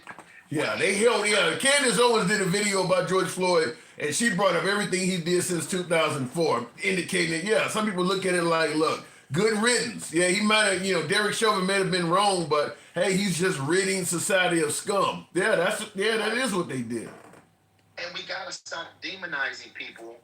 We just have to stop, because that's how these things escalate. Because this hasn't even made national news. I mean, you heard Dencal. Dencal very well, he ain't heard it yet. You know how many people I've talked to since this didn't happen yesterday, by the way. No, it didn't. It's about a week ago almost. Say that again for the 137. It's been almost a week ago now. Almost a week, and it's just now gaining traction, because this is what I'm seeing. They're trying to set up the narrative, because if you Google this, look at all the news outlets that reported on it first. Yeah, because it's a white victim. If it was reversed, though, in defense of the white folks, I'm going to say if they would be saying the difference. If it was a white guy that stabbed a black guy, all of the liberal networks would be playing it. Well, the funny part is, you might be right. I'm just waiting to see when that happens. Yeah. Especially if a white guy stabbed up a black guy under this circumstance, and they had pictures of him with assault rifles and all of this shit like that, the black folks would be going nuts, yelling racism. So I will give the white side credit. They're not yelling that Carmelo was a racist. We would be. Well, yeah. Well, and again, listen, I tell you about it, everybody's resume matters. And I'm going to say this. So when the guy choked the other guy out on the subway, they said he was defending people, right? Yeah. Not himself, other people. He was a good Samaritan. He was a good Samaritan. So now, and here's the thing, I'm not saying that this kid is 100% right. What I'm saying is, I do not want to be any part, Tim, and this is my point, of starting to demonize this young man when the people that are talking don't have the facts that I have. Go read before you start doing that, because we know this is a slippery slope. You should, you giving me a few facts that I didn't even have, so I can't argue with you. I mean, that's well said. I can't argue with, because folks are already, you're right, they're already demonizing it, but go ahead. This country right now is a powder keg. We do not need to let any facts slide on this case and just let people say it without facts, Tim, because all it's going to do is justify the reason they feel they tokenized Lincoln Riley for deportation. It'll only take one thing for them to go, you see? And that's why when they bring it up, Tim, do not let them ride on this, period. The Well, last thing I'm gonna say- I'll go ahead. Yeah, I'll go ahead and move it on. But let's just simply say that Carmelo, he should be viewed like Ashley Babbitt. He's a nice kid. It should, put him in Ashley Babbitt's category. Maybe that'll make him think twice. Well, and all I'm asking him to do is just take some time, get the facts, And again, it's tragic all the way around, and we just can't react all the time and demonize this kid without getting the facts. That's what I'm saying. And if we're ever going to improve race relations, the other side has to do the same thing, and they can't always do what Jeremy just did, call him a stone cold unalignable. I mean, Tim, that's over the top. He did say that. He did agree with that. He did Yeah. say that, and he should be ashamed. Now, the last thing I'm gonna say, I'll leave it on a lighter note. Someone in the comments said, "Where do you get your analogies from?" Do you know what he was talking about? No. Because you gave this analogy about this woman swimming across, Yes, and getting raped. coming out of They're getting raped or whatever. Yeah. Yeah, but what you said, Tim, what you said was this beautiful woman, as if her appearance. Oh wow! So they're incapable. They're incapable of being attractive. That's You're going in and out. yeah, because you said you just say for this beautiful. You said this beautiful woman. I'm like, well, Tim, how she looks is irrelevant to whether she's being assaulted. That's what the person was talking Okay. about. All right. Okay. I stand corrected. All right. I gotta move it on, Mike. As always, thank you. All right, and Trucker Man, thank you for the hat and mustache. Yeah, Trucker Man for life. Thank you for that support. E.G. and Carroll got great. The judge suggested that Trump did. I don't know. The judge didn't rule that Trump raped her. He did rule that Trump sexually assaulted her. But I mean, they were on an aircraft. I don't think you could. I guess you could. I don't want to say something I shouldn't say, but they did rule that Trump was more likely to have done it than not. Looking in the comments, she did not know when she was assaulted. Trump didn't know who the fuck she was. Let me respond to that before I go to the next caller. And by the way, tap the screen. Get me on up to about 50,000. We can certainly make that happen. Tap the smash. I'm having a Biden moment for real. Tap the screen. Get the likes up to about 50,000. Certainly do that. In regards to that comment that E.G. Carroll did not know exactly when Trump assaulted her, therefore she cannot be viewed as credible. The same folks that are saying that would hear that Trump looked at a photo of her from that era and mistook her for his ex-wife, would not view Trump as lacking credibility at all. Remember, Trump was shown a picture of her during a deposition, and he thought that was his ex-wife. Now, he's going around telling everybody, this woman is unattractive, I would never touch this woman, all of that. But when he was showed a picture of her, he thought it was actually his ex-wife. So we want to talk about the woman didn't know what was going on from that era. Trump didn't either. So to me, it kind of neutralizes using that, because Trump didn't even know what she looked like from that era, mistaking her for his own ex-wife. Black people cannot have pews, says me 22. Well, then I'm in violation of the law a few times then. Shit, the hell we can't. No evidence from claims 30 years ago.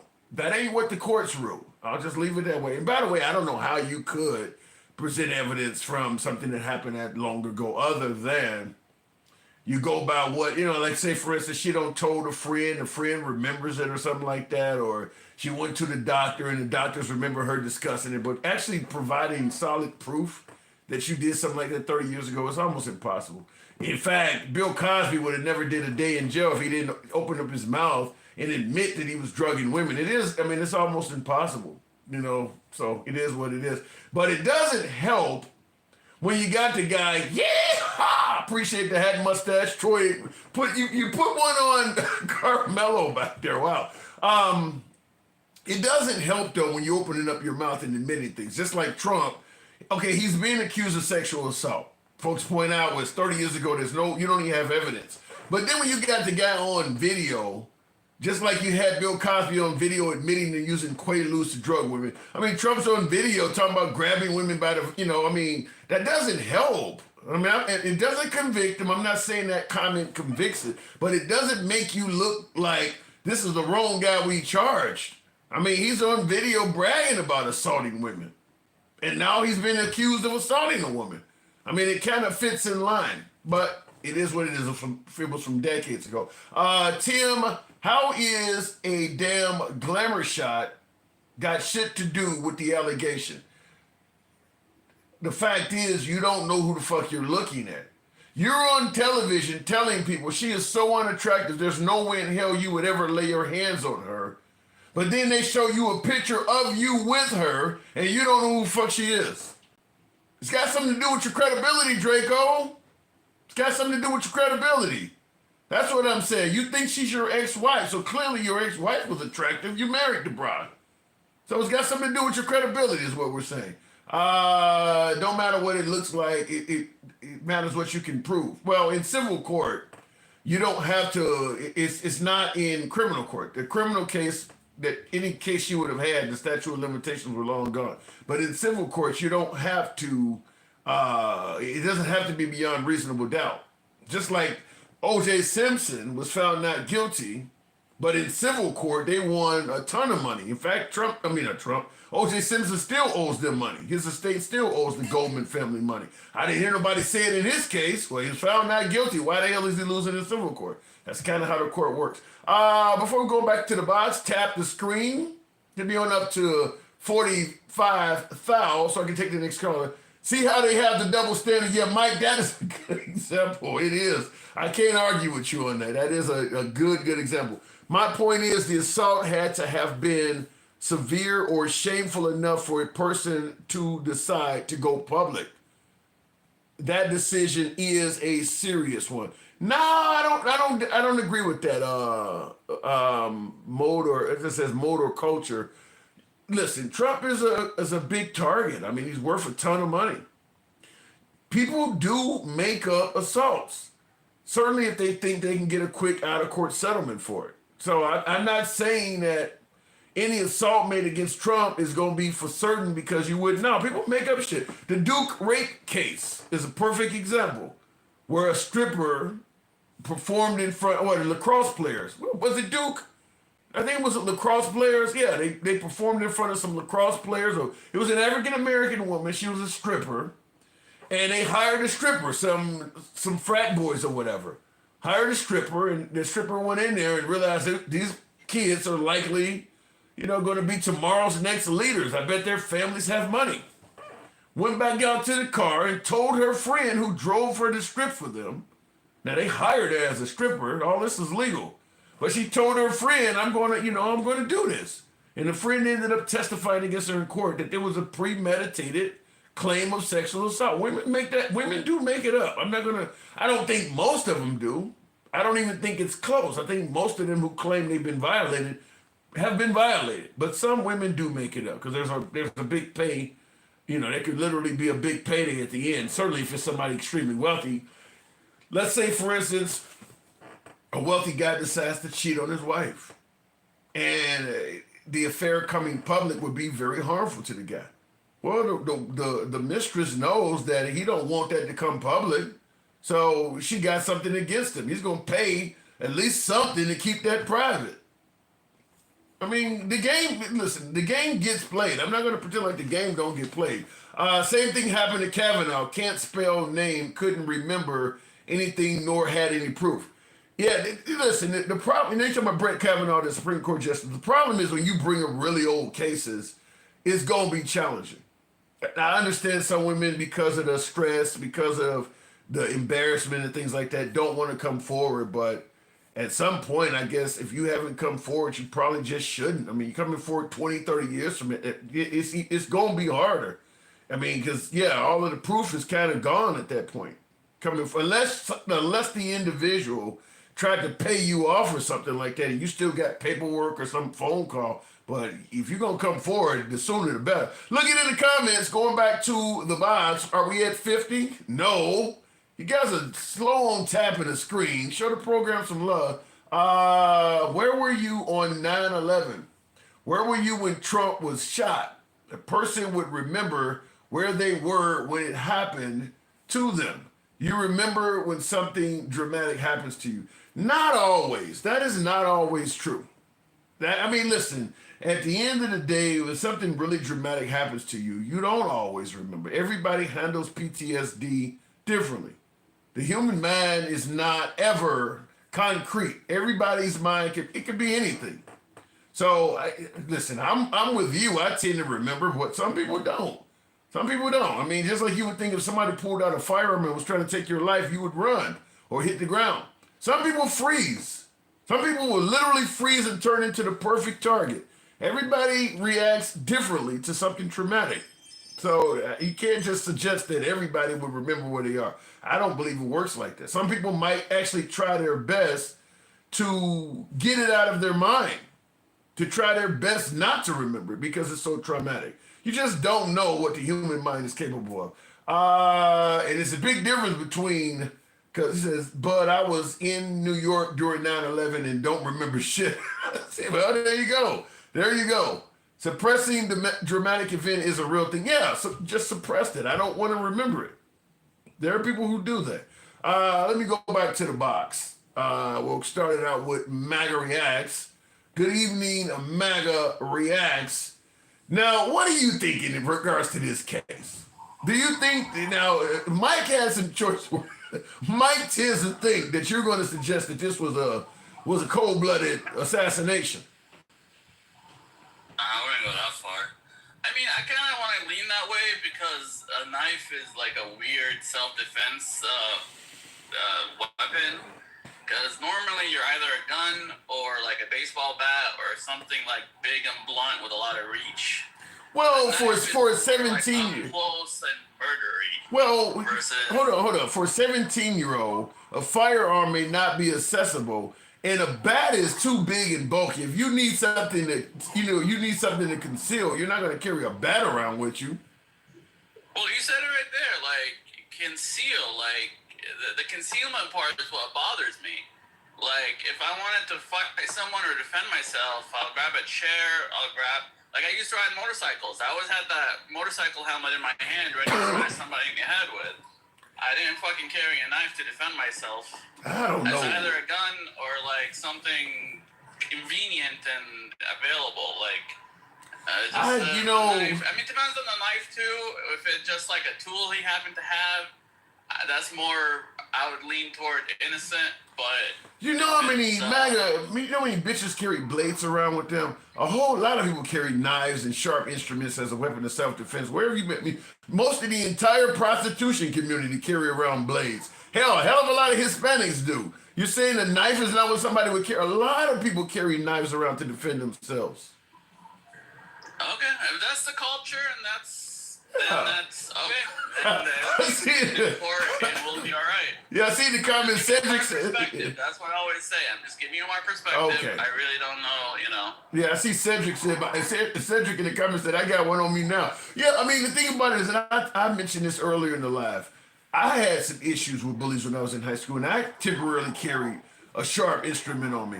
I carried something to stab with. That was my, if it go down, that's what I'm gonna do. So I totally can see this happening if somebody's messing with you. It's the best weapon you can get your hands on. You're not gonna carry around a big ass bat. That's pretty obvious. Honestly, that would be the better defense, that he's young and dumb, and that's why he chose a knife for self-defense. You can't come walking into events with a bat in your hand. They have those little clubs that extend, and they actually usually do way more damage than a knife, but a knife usually is more fatal. Right. You know about like the little things that the British cops use, the little extending. Yeah, I got one in ASP. I have one of those, an extended baton or whatever. I carry one. No, but the thing about it is, if you are a 17-year-old person and you want to conceal something, to me the best choice would be like what I use, just a regular steak knife, just a regular knife out of the kitchen. That's what I had on me. That's what I'm gonna use. What you can easily get accessible. You can even at like the little collapsible batons you're talking about. The one I have is a Smith & Wesson. It's like a $60 baton. I'm not purchasing that at 17 when I can just go and get a kitchen knife. Yeah. Like I said, for his age, it makes sense. But as you grow older, you understand why, like, a knife is a very bad self-defense weapon. It has very bad reach. It's most likely fatal when it does work. And it's just, I'd rather use a taser. I'd rather use any kind He's of... 17. He's not going to get a taser. He's 17. Again, for the age, the knife makes sense. So I take back what I said earlier. Okay. But I just, as you grow, I mean, like you said, what would you use if you're trying to defend yourself? A small blade or a long stick? Or I used to a pair of knitting scissors because they're really pointy at the edge. Something that you could carry around that would not attract a lot of attention, but would be very effective in slicing the hell up out of somebody. Like I said, something you can conceal. I mean, even those what are they? Those little crochet needles where they use with yarn.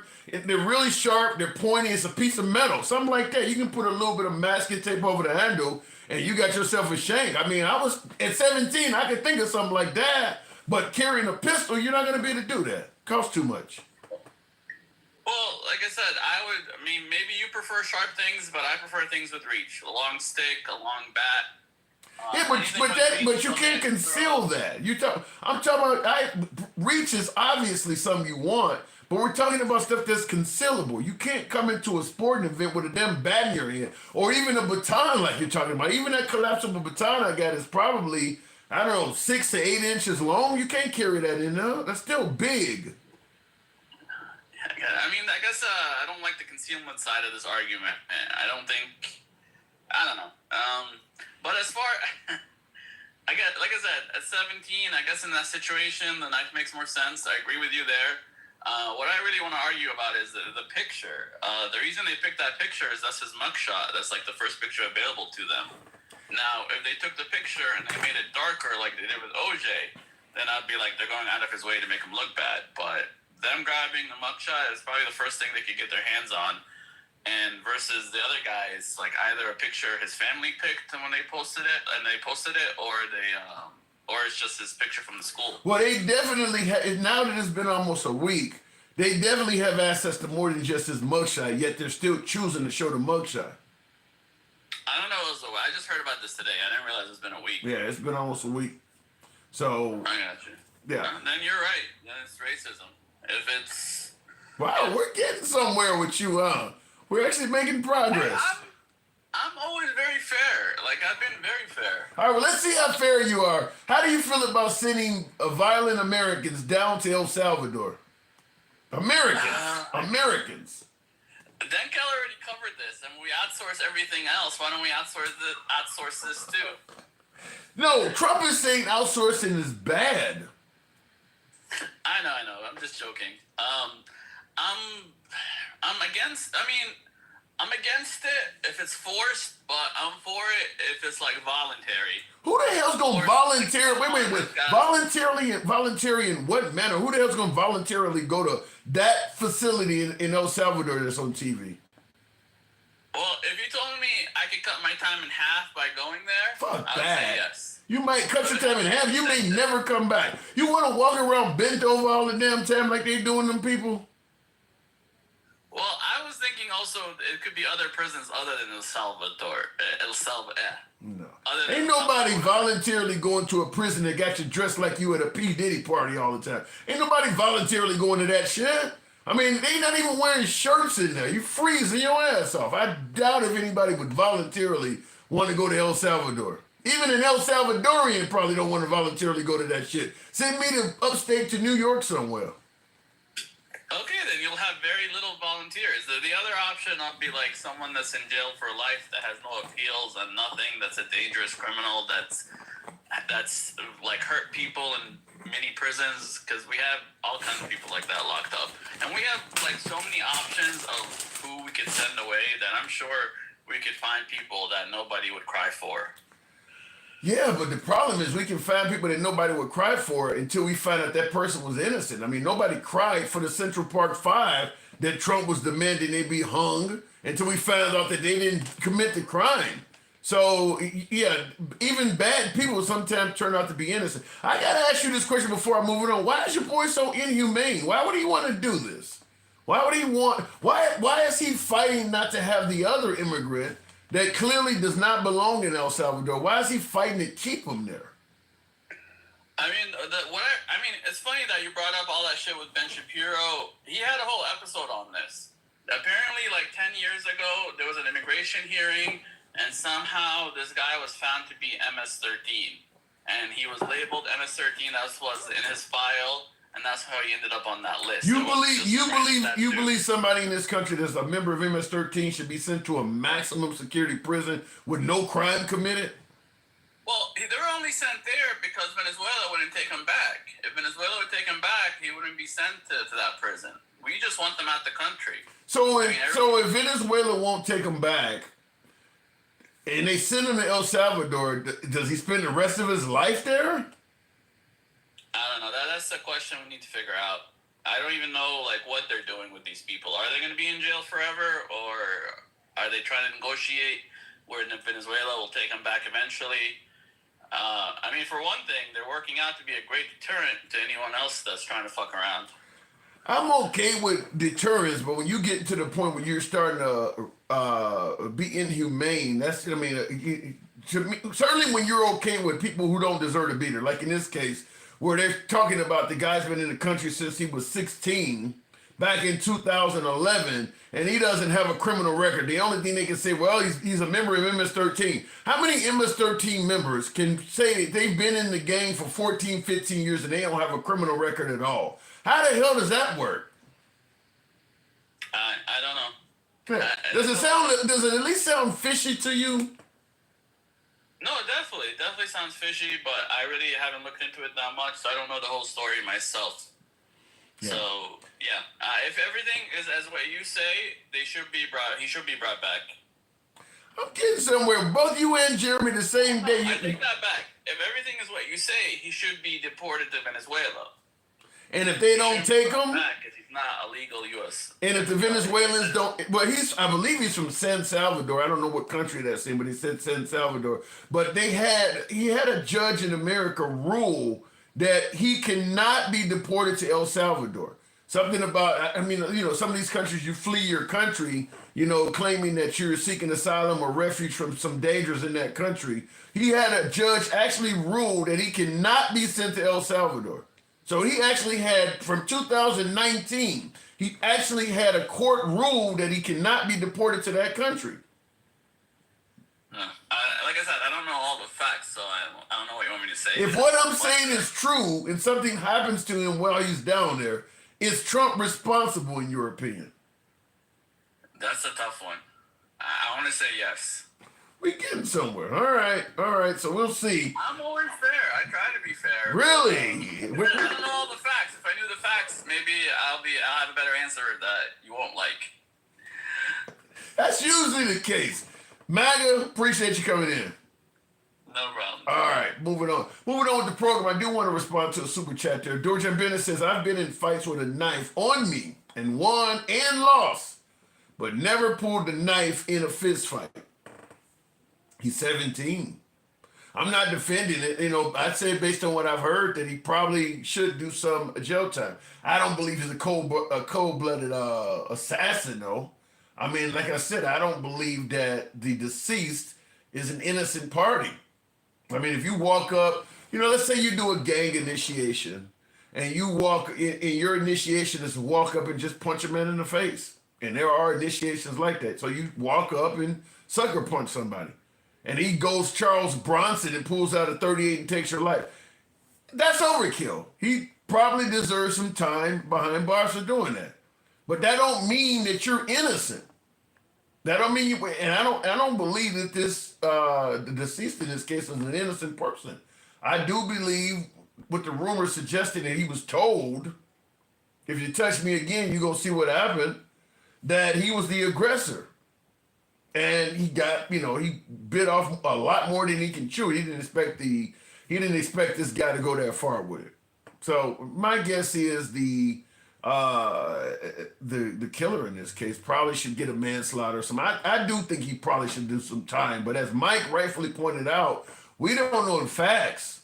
We don't know the facts. I need to find out more. If it turns out that this guy's been bullying this kid for weeks, if not months or something like that, that's different. That's different. We'd have to see what else comes out of this case. But I don't believe that the deceased is an innocent individual. I'm just going to say that. Fuck it. I'm shaking you if you get in my circle. I'm shaking you if you get in my circle. Well, you can't put your hands on people. You just cannot put your hands on people. And if somebody tells you, if you touch me again, you go see what happened. I mean, that literally is the definition of fuck around and find out. That's as clear of a warning as you can get. If you touch me again, you gonna see. I mean, he pretty much is warning you. You just don't know what he's warning you for. You might be thinking, well, what is he gonna do? He's much. Mike claims that the deceased was 100 pounds bigger than the guy who took his life. I haven't saw or heard that, but if that's the case, when there's this huge size disparity, well, then if you tell him touch me again, he ain't worried about that. He thinks he can easily handle you. He doesn't know you have lethal force on board. So. But I'm just going to say, based on what I've heard so far, at least, it does not sound like the deceased was innocent in this. It's just that the killer went too far. All right, looking at the comments, no one got punched. He was pushed. I don't know to what level he was assaulted, but even still, it sounds like the deceased was putting his hands on him. He didn't punch him, he pushed him. He didn't push him, he kicked him. It sounds like the deceased certainly was making an aggressive move towards him. To what level, I don't know.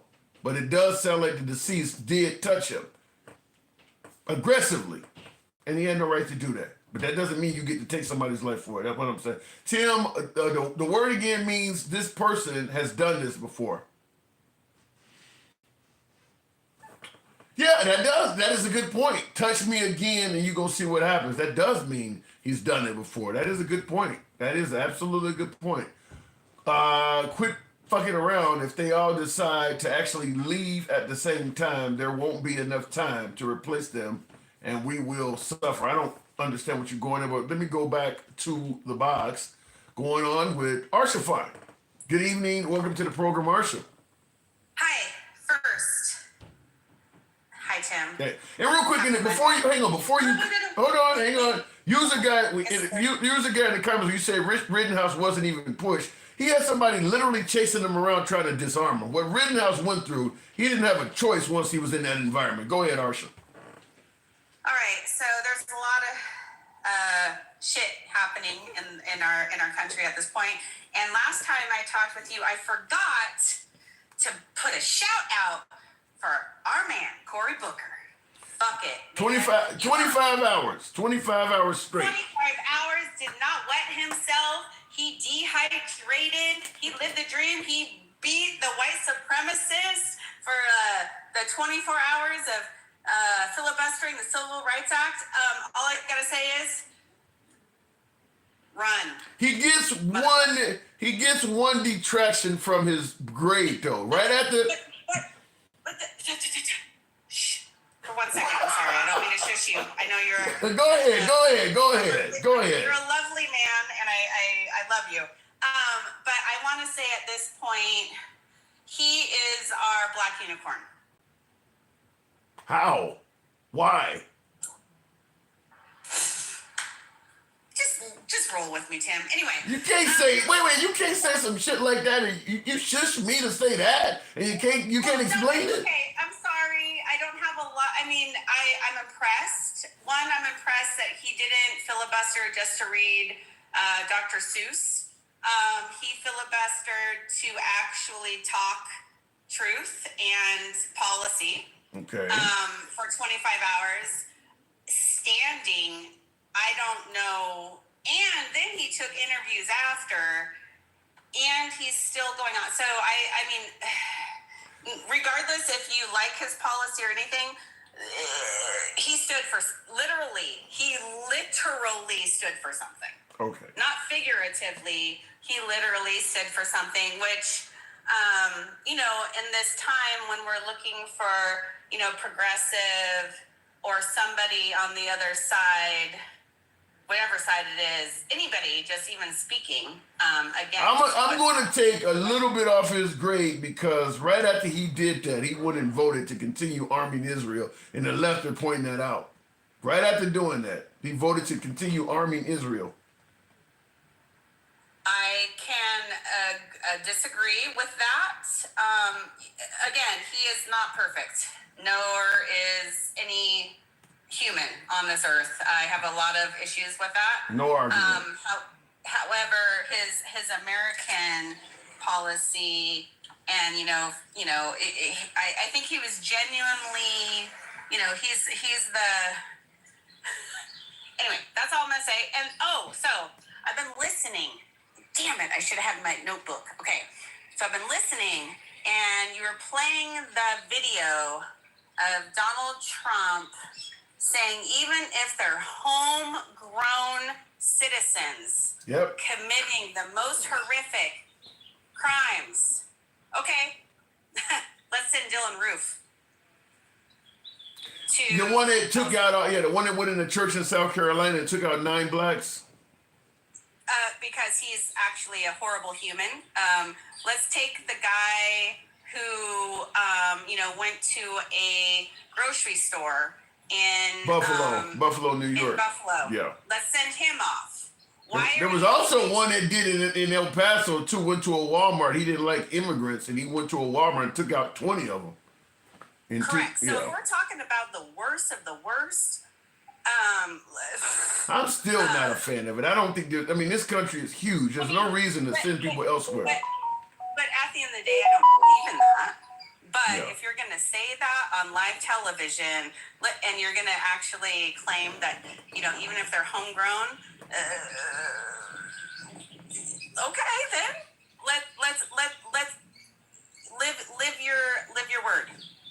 There is just absolutely no reason, in my opinion, to send. I don't care how violent they are. There's no reason to send Americans. Our country is considerably larger than El Salvador, and we had a lot of wide open spaces. There's no reason for us to be sending Americans to another country like that. There's just no reason for that. And I 100% agree. I also don't want the hypocrisy of gang affiliation, because there's there's Caucasian, the Triple K and all those that you could.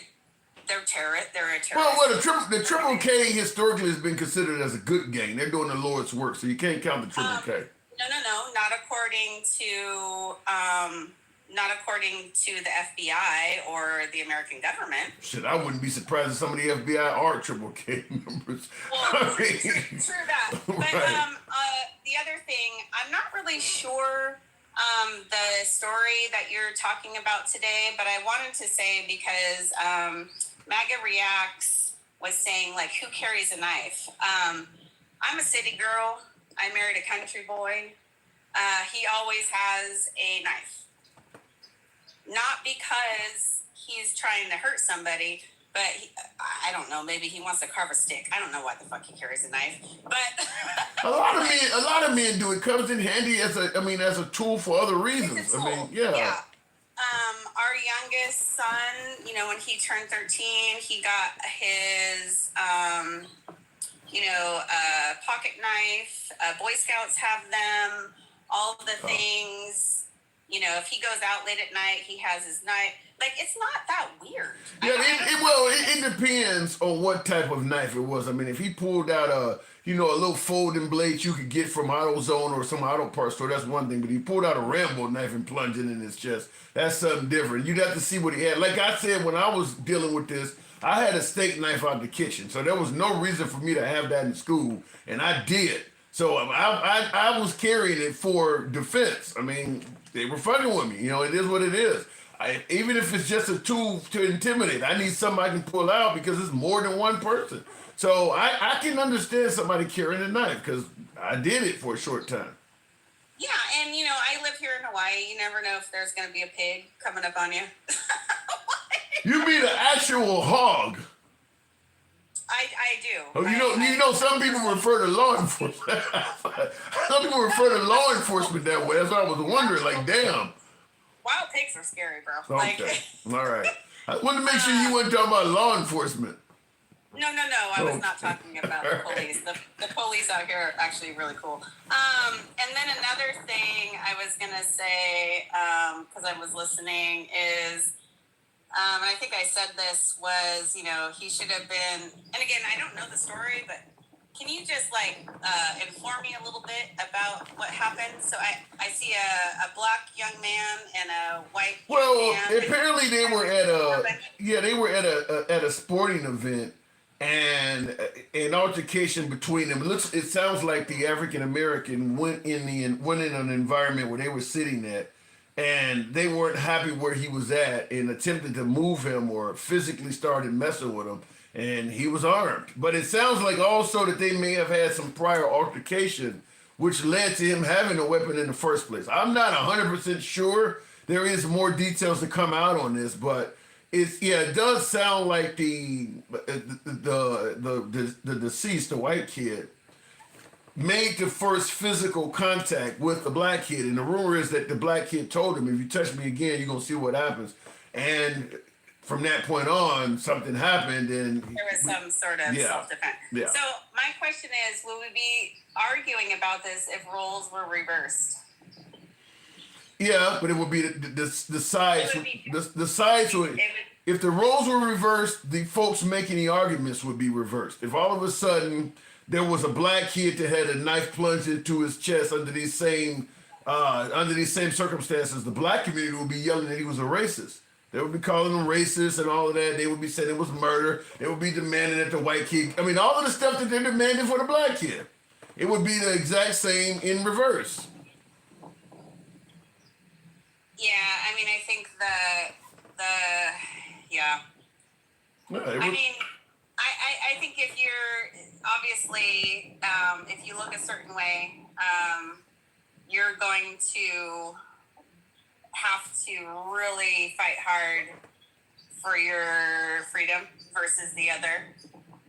Oh yeah, I do believe that the criminal justice, when it comes to the existence of racism in America, I do believe that people of color, for the most part, can achieve the American dream. The ceiling exists, so if you want to go pretty high up in the ceiling, yeah, you're going to start encountering racism. But if you just want to own a nice house, a picket fence, and a car, I don't think being a person of color is a prohibiting factor from that. However, the criminal justice system is one area where if you fall into the pitfalls of, if you fall into the system, you do something wrong, or God forbid you meet the wrong law enforcement officer and you fall into that system, racism is alive and well in that. So I do agree with you that if you are an African American and you're charged with a crime versus a white person that's charged with a crime, I'd rather be the white person. I'm just going to tell you that the jury, all of that, I would rather judge the system. I would rather, not to say it's always going to be an advantage,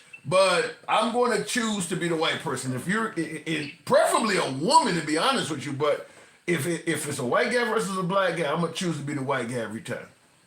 And I'm also going to state, because MAGA reacts and a lot of, open QA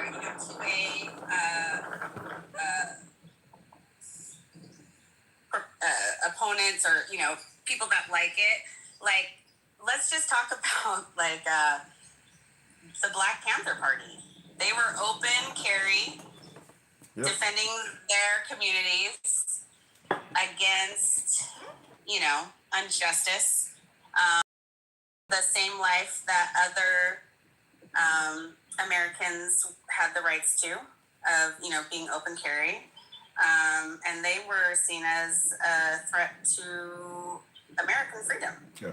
Well, it's just something about a bunch of black people congregating together that are not smiling that comes across as threatening. You put a bunch of guns in their hands, and there's no way to a large portion of the white community that doesn't look violent. I don't know how you can fix that up. However, we can have a bunch of white people congregating together in hoods, burning crosses.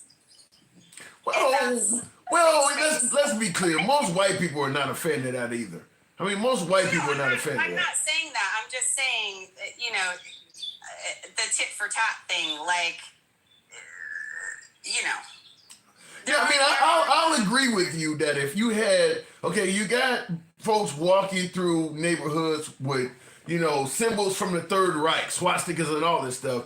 And I would admit if you had a group of African Americans walking around with hate symbols, and I don't even know what symbol it would be because they believe that BLM is a hate group. I don't know anything that's comparable to the Third Reich that the African American community could walk around with. But if they did, let's say they walking around with an Al Qaeda flag or something like that, they would pass a law trying to make that illegal. Whereas you can walk around with a swastika and it's free speech. If you had a bunch of African Americans that were saying that they were, pro ISIS as opposed to being pro the Third Reich, they would probably try to pass a law to make that a crime. Well, and that's kind of where I'm going with this whole immigration thing. Like, you're gonna suppose, or looking at tattoos, this one gentleman, like you said earlier, which I've read about, a judge was like, he cannot go back because he will be harmed. He may not be alive at this point. That may be one reason why they say they can't get him back. He may be like Epstein, just decided he don't want to live anymore. Well, but he was not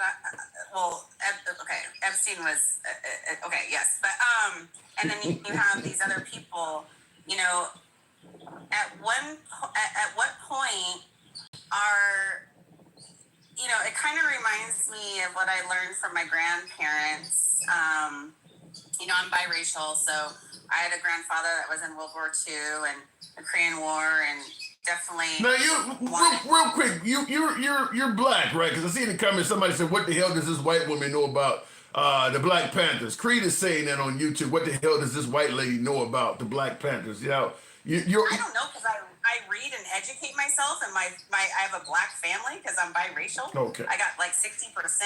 I've done all my stuff, so be quiet. And everybody should know about.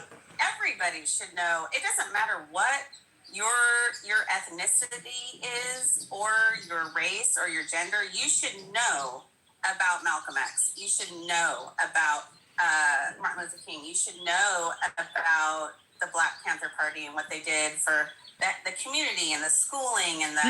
You're not gonna get that because there's a push to remove what the Black Panthers were actually fighting for. If you don't want to talk about racial injustice, then you don't want to talk about the Black Panther Party because that's their sole mission was to fight against that shit. So if you talk about the Black Panther Party, then you got to talk about all the racial injustice that they were existing for. So that's why they don't want to talk about that. What I would like to say to the person that's saying that is, why would you not want me to know? Why would you not want me to talk about the history of the Black Panther Party? That is something that should always be taught. Anyway, I got distracted on that. Shit. I gotta move it on anyway, so, but. Wait. Real quick. What I want to say, Tim, is, growing up with my white side of my family, my grandfather, learning about the Red Scare and McCarthyism, you had to prove you weren't a communist. Yeah. And at this point, we're going to have to prove we're not, I don't even know what the fuck we're going to have to prove that we aren't at this point, because I'm afraid to leave the country at this point. I have a friend that is Persian, and I have a friend that is Filipino, and they are citizens, and God forbid they come back from Vietnam at a wedding and they look at their phones. Like, yeah. It's fine until it happens to you. I feel like history does tend to repeat itself. So everybody, just because it's not happening to you doesn't mean it's not going to. Good point. At some point. So that's all. All right, Arsha. Always a pleasure. There's some birds out here chirping back. Wait, what time is it there? About noon? It's 1:44, and I got there's a lot of birds. Okay. I got like a jungle in my backyard. Hey, I would love to be in Hawaii. It's a great place to be. Hey, anytime you come visit, look me up. We'll have some coffee and and go snorkel, see some turtles. Oh my, we get wet. Okay, all right, appreciate it. Absolutely, you can't come to Hawaii without getting wet, and don't make that gross. Okay. It's too late. Gotta go. All right, moving on to the program. Moving on to the program. Oh, it sounds like a plan to me. By the way, tap the screen. Very low amount of tapping in it. Maybe this program is not the right subject tonight, but tap the screen. Get us up to should have been around 80 by now, but we'll see if we can get at least 70. Tap the screen, get the likes on up. Somebody said something that I wanted to respond to, and I lost the damn comment. Creed, I thought it was something you said. The Democratic Party will be pissed. I don't know what you mean by this. Channel is the most thick-skinned channel I've come across, including Christian channels. Much respect. Thank you, Wade. Well, we certainly try to be. I'm all about free speech, so you don't have to be. You don't have to lean in any damn direction to get respected here. We don't talk down to guests. We are 100% MAGA friendly all the time. That doesn't mean we don't criticize MAGA or we don't criticize the liberals. Being MAGA friendly means, damn it, you have a right to speak. So we always observe your First Amendment right on this channel. As long as the apps will let you speak, damn it, so will I. So we are certainly a fan of hearing all opinions. So understand when we say we go left of Bernie Sanders to I'm having dinner with Q, we mean it. So we try to keep it that way. But looking in the comments, and listen, I understand a lot of folks are accustomed to echo chambers where, everybody on the program is bashing Trump and everything on the left is hunky-dory. Or everybody has on a red hat and they're all talking about libtards and socialists. We just don't do that here. You're going to hear everybody criticized and you're going to hear good points from everybody. I mean, there's a lot of good and bad from both sides of the aisle, and we often go there with it. Real quick in the comments, watch out, she's putting syrup on shit and calling it a pancake. Door Jam, I wish, what did she say that indicated that? Damn. She's putting syrup on shit and calling it a nasty ass pancake. Don't forget about the one from the Rainbow Club. Yeah, that was in Pulse Nightclub. Are you talking about that person wasn't LGBT? I know there was an assassin at a school in Nashville that was trans. I mean, I think that's where you're headed with that.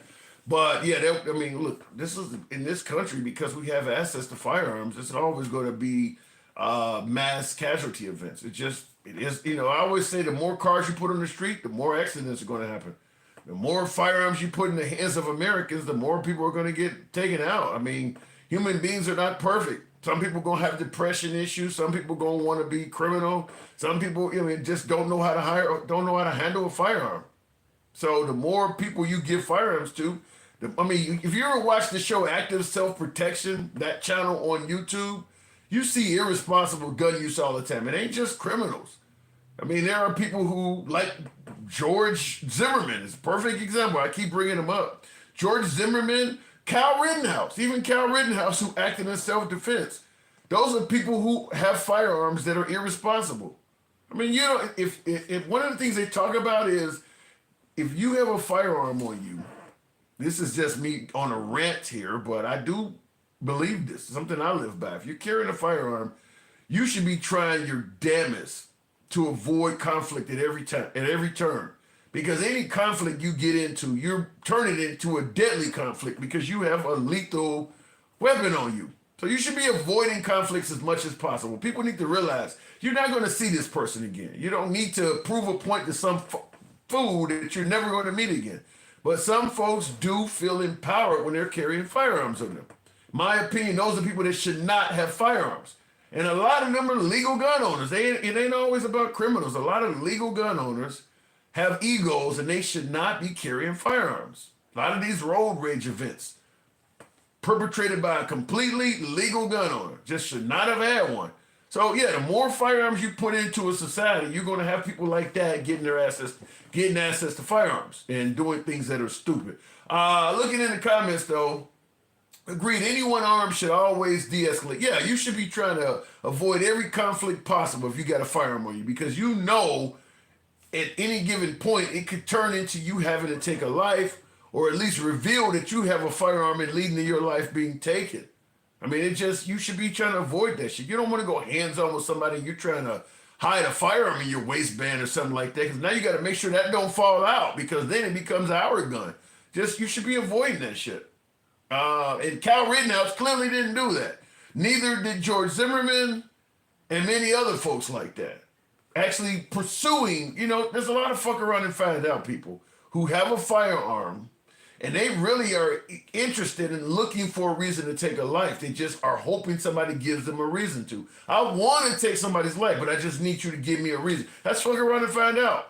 In the hood, they call it wish a motherfucker would. Let me go back to the box. And by the way, folks, if you enjoyed Civilized Dialogue from outside the hour, this is the time I'll take to plug the program and say follow the program if you're on Instagram or TikTok, and if you're on YouTube, feel free to drop a subscription. Going back to the box, Fur the Great. Good evening, Fur. Appreciate you holding there. So this event here, I think you've heard about this. Yeah, I've heard about it. I've heard about it. Do you think this guy's a stone cold assassin? First of all, let me get the pleasantries out the way. Thoughts and prayers. Thoughts and prayers. Okay, for what it's worth, fair enough. He looks famished in that. Is that his mug shot? That's what I'm hearing, because there is a better picture of him. This one here is a much better picture of the assailant, and he's in a suit and tie. So there are better pictures of him out there, and there are worse pictures of the deceased. I mean, I had the picture of him holding a firearm. I mean, so there are pictures you can find to dirty either one of them up if that's the goal. Did they take him to Taco Bell? Before they took him to the police station. And a la Dylan Roof. Yeah, I'm just saying, man. No. I've told you before when we talk about immigrants and the wall, the selective outrage is just crazy to me. Like I said, it's thoughts and prayers when there's more than one. But, let's look at the bright side. It was just one kid taken out instead of 20, 30, or 40. Yeah, but there is a reason, though, for the Greek. There is a reason to be outraged at what happened. I mean, this kid is in possession of a knife at a school event, and he took somebody's life. I mean, there is a reason to be outraged here. I mean, it doesn't sound like he was dealing with a lethal incident where he needed to kill somebody. Okay. So this is just more American violence being American violence. Something like that. Something like that. Okay. All right. Well, at what point do we get numb to this shit and want to? Shit, we already numb to it. I mean, I've plunged a knife into a whole bunch of people on Call of Duty. We already numb to it. My point exactly. I kind of came in later, heard Maga react. Sounded like it sounded like his issue was he had a knife and he maybe should have had a pole or some shit. I don't. He did say that. Yeah, he did say the weapon of choice was improper. But when it's a pew pew, all we hear is you can't blame the pew for shit. You know what I'm saying? And there's nothing wrong with the pew, but a little pokey that's the problem. Yeah. The chef's gonna cut onions. I'm gonna cut my steak. I mean, what the fuck are we doing here? Yeah, I mean, but at the end of the day, do you think that this kid possibly does deserve some time? I mean, it doesn't sound like he needed to use lethal force. Yeah, I don't know, man. Like I said, I wasn't there. I don't know the history. You know what I mean? You taught all the time. You're a 6'6" black man that's 300 pounds. Right. If I was in the alley fumbling with my keys and you walked up on me, you might get poked. Yeah, okay. I mean, I get that, but at a sporting event in front of a bunch of people, it's a little different. I mean, in a dark alley, yeah, I can see that. But if you're in the sport, you're in the sport. Okay, but are you though? You know what I'm saying? Like I said, when I say most things, they come 360. I was just talking about the schools and how unsafe they are. What do you mean? I don't get what So what I'm saying is, I think I haven't looked in a while, but I think the number one reason for unaliving children being unalive was, I don't think it's bullying, though. By a pew. Yeah, exactly. So when you say, oh, it's not an alley, if you're a kid in 2025, maybe it is an alley. You know what I'm saying? You're in a school in Texas at that, where it's open carry and all this other shit. You don't know. And you think, and if he went to school with the kid and know the kid in the same neighborhood, he probably knows he's an avid pew owner. And so what you're saying is he may have carried a knife under the guise that he thought this kid may have been armed. Or self-protection. I mean, like I said, he's a kid in school in 2025. You know, That's I'm 47. Yeah. Maybe I wouldn't have carried a pew back in my day. Maybe it'd been some brass knuckles at the worst. But this is 2025, man. We keep seeing this shit on TV. Yeah, but that's a big stretch. I mean, that's a big stretch. If you think that some your adversary is carrying a firearm, and then you should just avoid your adversary. I mean, if I'm at especially something like this where it's a game or a school event, an after school event where I don't have to be there. If I think my enemy is there and he might be armed, then that's just one event you don't go to. I mean, I got mine too. We'll just get into a shootout. You don't go there. I mean, that would be insane. I get that point, but what I'm saying is, what if you didn't know he was going to be there? Yeah, I mean, I'm just saying, like you just. Then why the hell you got the firearm on you? Well, he had a pokey, which, like, the other lady said, that I don't think that's uncommon for cowboys in Texas. Andrew Zimmerman keeps one. He just cutting on meat and raw shit all day. You know what I mean? Yeah, but 17. I don't think he intends to hurt anyone. You think the average 17-year-old school kid is carrying around a blade on him in Texas?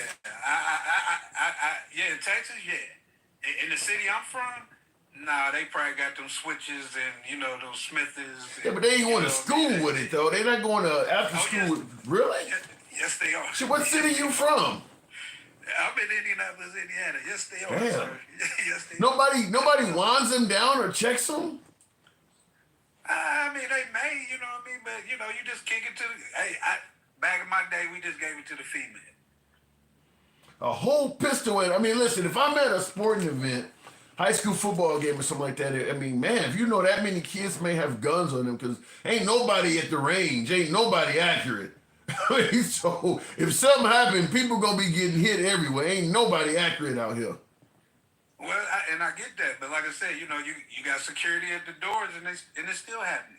So like I said, as a kid going to school in 2025, I don't know because I didn't have to deal with it. But as a parent, it scares the shit out of me. So I can just imagine as a kid what the fuck that feels like. Wow.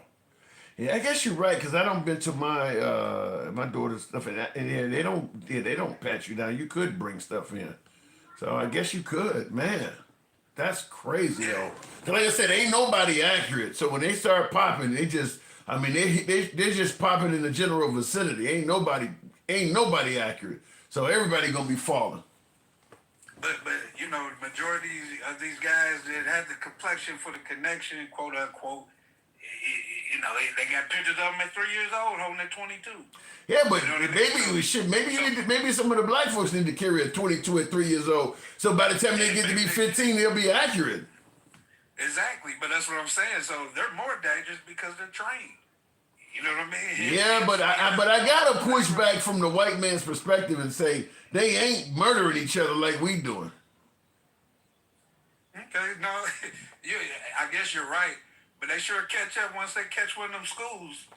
Yeah, but when you think about how many, I don't disagree with you. The taking of totally innocent lives is a white man's thing. I mean, when people of color when they take somebody's life, it was by accident. Like I said, they're not accurate, so they firing at somebody they have something in common with, and they're missing and taking out innocent people. Nevertheless, it's still killing. But when you're talking about literally, I'm just gonna go into a place. I don't know nobody here. Ain't none of them have any beef with me, and I'm just gonna take a bunch of innocent people's lives. That usually is a white man's thing. I don't know why, because you don't normally hear people of color doing them like that. That normally is a white man's thing. But man, I mean, it's just a crazy world we live in. We're talking about kids going to sporting events, and all of a sudden the students are popping off at each other. Yeah, I mean, exactly. I mean, and like you said, we've been so numb to it. That's why I say the selective outrage. To be real serious, I feel bad for both families. But at the end of the day, I bet there's some parents that was one of 20 or 30 that'd be like, I wish the incident in my school ended up like that. You know what I mean? Like, you just hope it's not your kid, but it was only one. Yeah. You know what I mean? Like, so I get it. You know what I mean? I know it's the news now, but in the bigger scheme of things, like, what are we talking about? Well, Like the reason why it's only one, is probably because he did use a knife instead of a firearm. If he had a firearm, it might have been more people. Exactly, but the outrage, like I said, MAGA Reacts had was about the pokey. And I think I've been listening to your program when we talked about these school pew pewings, and it may not be MAGA React, but I never hear anybody that loves 2A come up here and be like, maybe you should have used a pokey. Their whole thing is put more pew pews in the space. You know what I mean? And I don't, even as somebody who don't mind popping off a few rounds every now and then, I don't understand why people continue to think the solution to our firearm problem in America is to give more people firearms. I mean, an armed society is polite. Bullshit, where the hell is that happening at? I mean, the more firearms you put into a society, like I mentioned earlier, the more people with egos and shit, even innocent folks are going to pop at each other. I mean, it's just, but in this country, we tend to think that everything is solved by adding more guns to the mix. And when you look at the number of people being shot, it's increasing. Like, that ain't working. But we believe in the Second Amendment, so we would rather see everybody lose their life than to fuck with that amendment. Exactly. So what are we doing here? On one hand, the people, and where I stand on this immigration shit, big bad brown people or bad hombres coming from the South, lock your doors, hide your daughters and all this shit. But then you got dudes that's wrapped in all this patriotic shit, carrying a big ass, Arnold Schwarzenegger tool, and I feel safer around him. What the fuck are we talking about, people? Like the evidence shows that the guy with the pew pew is probably the more dangerous guy. You know what I mean? But we love him. Well, because he looks like me. He looks like me. That's why I trust him more. Exactly. Yeah, he looks like me. I get it. Yeah. But like I said, the selective outrage. You know what I mean? Like you just pushed back about our community. They just down there, a bunch of animals, bang bang, shoot it up. Okay, what do you got a plan for them? Do you want to add more pews to the neighborhood? Well, that's why I'm a big fan, and I know this is where the right hates me when I say this. Even though I'm a big proponent of the Second Amendment, I do believe that we should have laws governing mandatory training. I mean, I don't believe it makes sense to just give people whatever they want with no training and leave it up to them to be optional about it. I mean, if you make it optional, there's going to be a lot of people that are not going to do it. And that's what you have a whole lot of folks that own firearms that they've never fired, don't know how to use it or anything like that, or don't know how to aim. And this is where this kind of shit happens. So I don't look. If you can own a firearm, I don't see anything wrong with it, at least demonstrating you know how to use it. Yeah, and I don't. I have no problem with that. I just want us to be consistent, which we never are. You know what I mean? That's the thing to me. You know what I mean?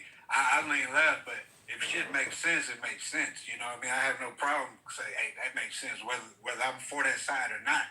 But when we would talk about kids are so precious, and AB is to save more lives, but once they fucking get here, we don't want to feed them.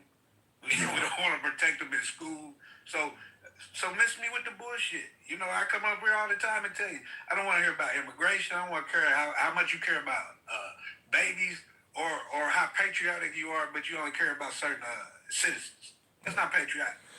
America has a history of selective outrage. So, I mean, because I think Obama has a clip out right now that's saying if he did what Trump is doing, like getting rid of law firms that had, law firms that took on cases against me, it seems like people would be going crazy. And I agree with Obama.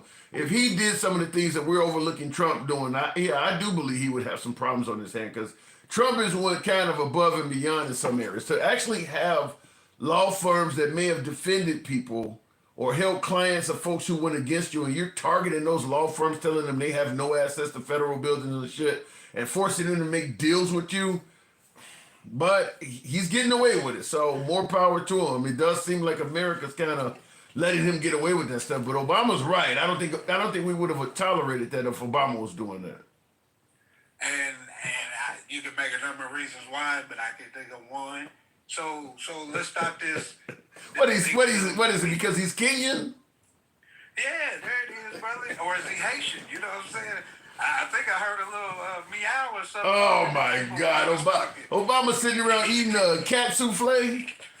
Hey, why not, brother? You know what I'm saying? It's 2025.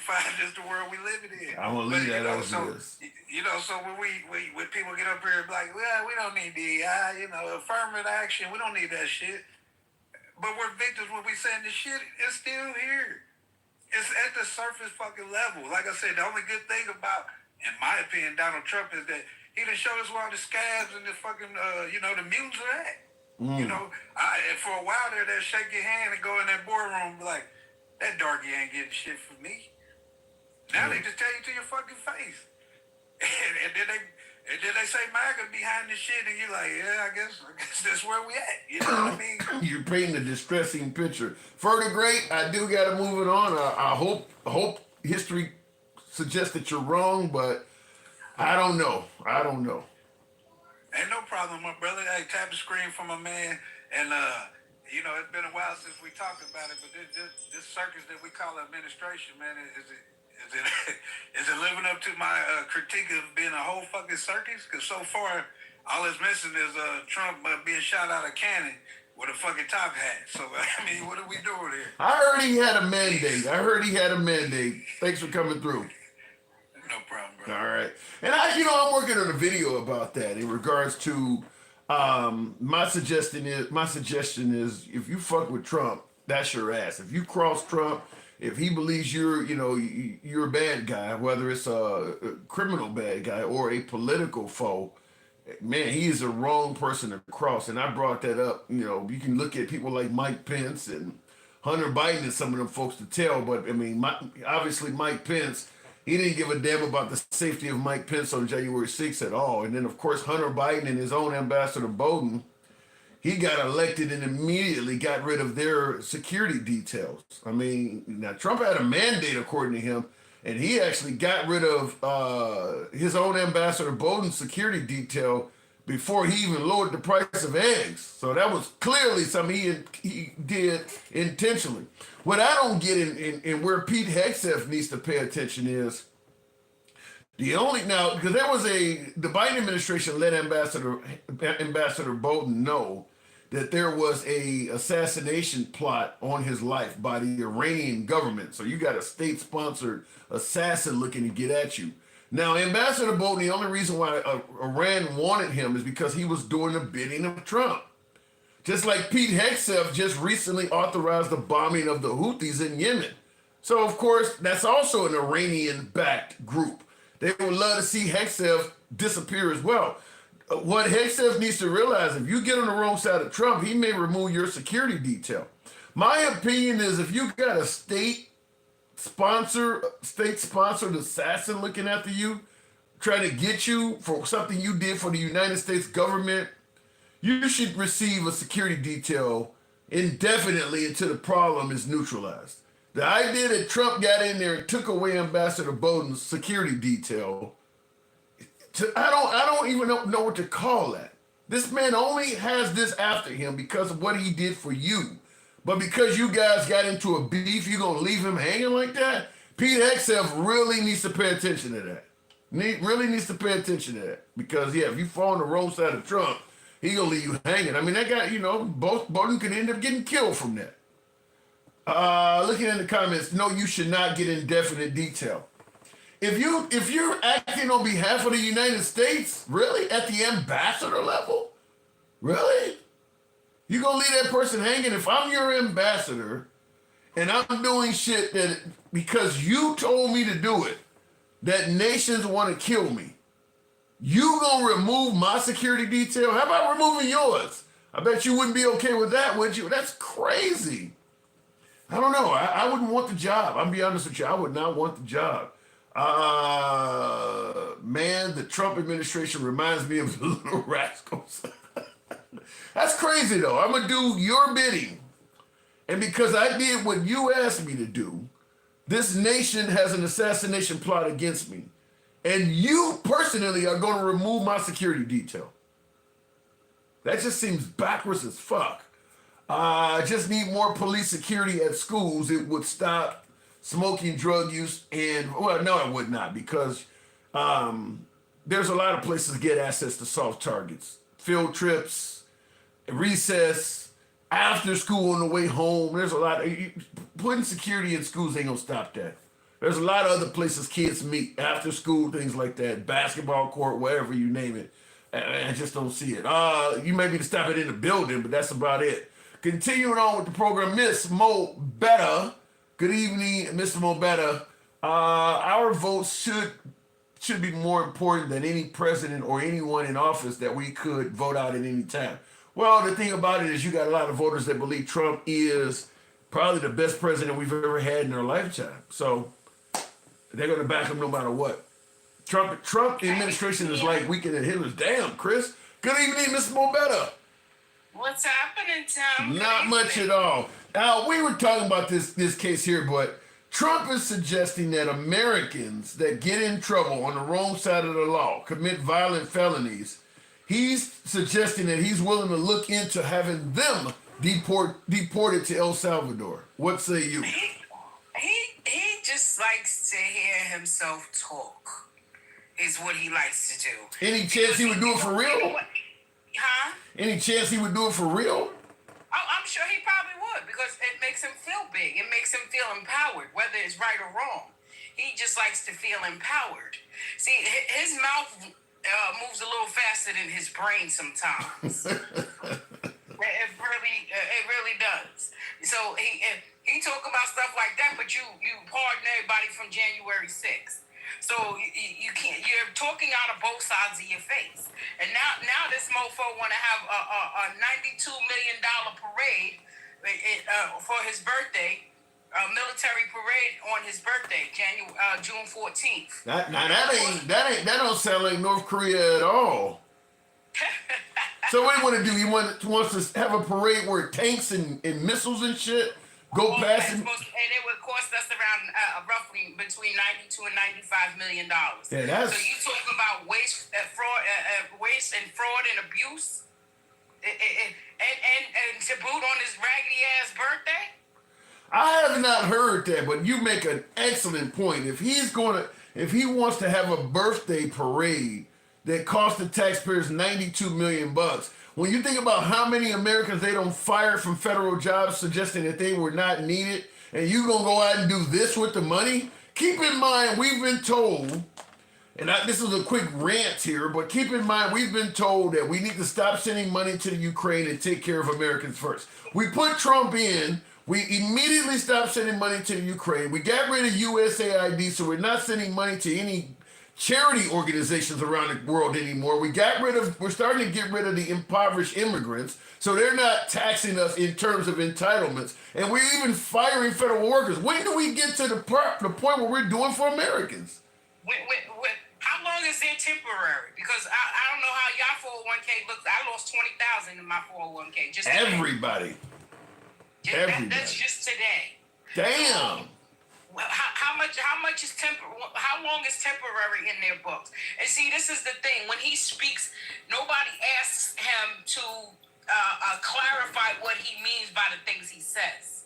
They just take what he said. They just take what he say and run with it. Well, speaking of taking what he's saying and run with it, Goku in the comments says if he does something like that, he will pay for it. He can afford it himself. So in other words, he would pay the $92 million out of his own pocket. Tell him to stop drinking the Kool-Aid. Knock it off. Knock it off. We know damn well he is not going to be paying out of his own pocket. He's not going to do it. Yeah, he's going to make it about him.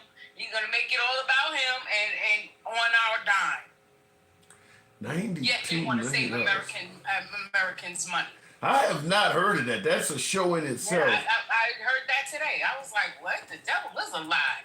A parade? That's about as parade? No, come on, bro. No. If that's the case, do it on Memorial Day then. Why wait till June 14th? Yeah, that is about as much of a dictatorship. You see that in North Korea, you see it in China. That's exactly what they do. And that's exactly what he wants to be like. He said he said he wanted to be dictator for a day. He He done turned that shit. How long he been in office now? About almost coming up on 100 days. Yeah. Yeah, he's been dictating ever since. And the Republican Party have no balls. They just letting him do whatever he want to do. And then they want to demonize Jasmine Crockett and people as such because they call him out. They speak on it. I don't see they any. Call her ghetto and call her uneducated. You could find somebody else to call uneducated because she's far from that. Yeah, I don't see any way to justify, while we're talking about all this waste, fraud, and abuse, to okay $92 million and didn't have a military parade to celebrate his birthday. That is, I mean, while we supposedly have this huge national debt going on and all of that, if we can get rid of what USAID, I mean, Burma just had an earthquake where they're estimating as many as 10,000 folks may have died in that earthquake. We have not helped them out. Europe and all, and you're gonna have a birthday party when Americans are suffering all over the place. I mean, yeah, that's really bad. And they're still funding Israel. Yeah. So, like, listen, if you're gonna cut it out, you're gonna cut it out for everybody. You're not gonna just stop at one entity. But do you think? Let me ask it to you. All of it is costing us money. Let me ask it to you this way, though: if he was to spend $92 million of taxpayer money on a military parade for his birthday, how do you think MAGA would react? Oh, they go think that's just the biggest patriotic thing that has ever happened in this country. MAGA doesn't believe sugar's sweet. They don't. It doesn't matter what he says or how he do it. They believe everything that comes from him. I can give him that. They've been consistent with it. You know what I mean? Like, we're going to have to rock with them. So they'll rock with a lie just because they don't want to appear wrong or like they fell short for actually supporting him. They don't ever call him out on any of his bullshit. Well, speaking of not calling folks out, I got folks in the comments like Shana Hassan is saying that nobody is losing money on their 401k. He must not have one. That's what I'm thinking. That's what I'm thinking. Listen, he must not have one. I mean, people's lost hundreds of thousands in their 401k. So you must not have one. And it's always those people who, like I call them stimulus check ass babies that sit around and talk the most shit because you have nothing invested. Yeah, you don't. I can't. Yeah, I mean, I'm watching because I watch a lot, even on what do you call it, Fox Business, and even on Fox News, they're making it clear people are losing money on their 401ks. I don't know why somebody, even the right is making it clear people are losing money on 401ks. So I don't know why somebody would even say that. Because again, that's them stimulus check ass babies thinking that they gonna get that $5,000 that Elon was around here saying that they was gonna give out. You waiting on that stimulus check? We go wait on. Shut your ass up. How about you go? Matter of fact, you probably work at a job that don't even offer a 401k. Well, shit, if he's saving so much waste, fraud, and abuse, maybe the stimulus check will actually come true. Not likely, though. Not till he get his parade. $92 million. That is insulting, though. That's a lot. That's a lot of money, Tim. That is a lot of money. But you're claiming waste. Why go? And that would get that would get a lot more people to support him if he showed some type of humility. Like, no, our country is suffering right now. Now is not the time to do that. Let us get the point. Let us get the stuff balanced, and then we'll move forward. I don't know. I think that he's done some things that just seem so, to the point where it's so shallow in terms of humanity that he may not be able to get that back from some people. Like like all these federal employees that are being fired. What happens to them? Do we not care? I mean, them people losing their jobs, their lives got to be hurting bad. But then now we're talking about the 401k, and then he's now talking about sending Americans to El Salvador. To El Salvador. And look, with all of those people down there, how much are we paying the people down there in El Salvador for them to be there? Because it's not free. I heard it was like $6 million or something like that. It ain't free. Yeah, I mean. I guess they're going to house them down there until they finish building the jails over here. No, they may never be coming back. I don't. The ones that he's sending down there now, I don't think there's any goal for them to ever come back. I think those folks are getting life If I was sentences. them, I wouldn't want to come back anyway. Cause you come back, you know what's gonna happen. They just gonna treat you like shit anyway. Well, you can come back. It'll just have to be after Trump. I mean, I don't even think if J.D. Vance followed Trump up, I don't think he would be doing. Let's say Trump passed away and he was no longer, and we had to put J.D. Vance. You think J.D. Vance would be doing the same stuff? No, I Yeah. don't believe he would. Because he really wasn't even a big fan of Trump. Right. It had me a little behooved to even know that he chose him as his running mate. Because J.D. Vance really was not a fan of Trump, and I still don't believe he is. So they're actually mad at Vance right now because they say Vance tried to stop some things that Trump was doing.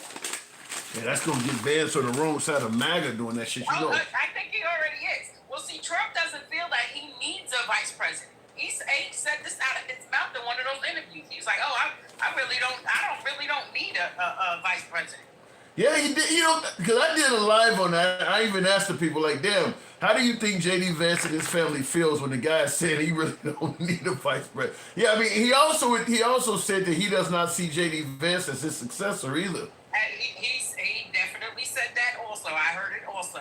He wouldn't endorse him. He wouldn't. He's trying to figure out now how he's gonna do away with the Constitution so he can run until he dies off.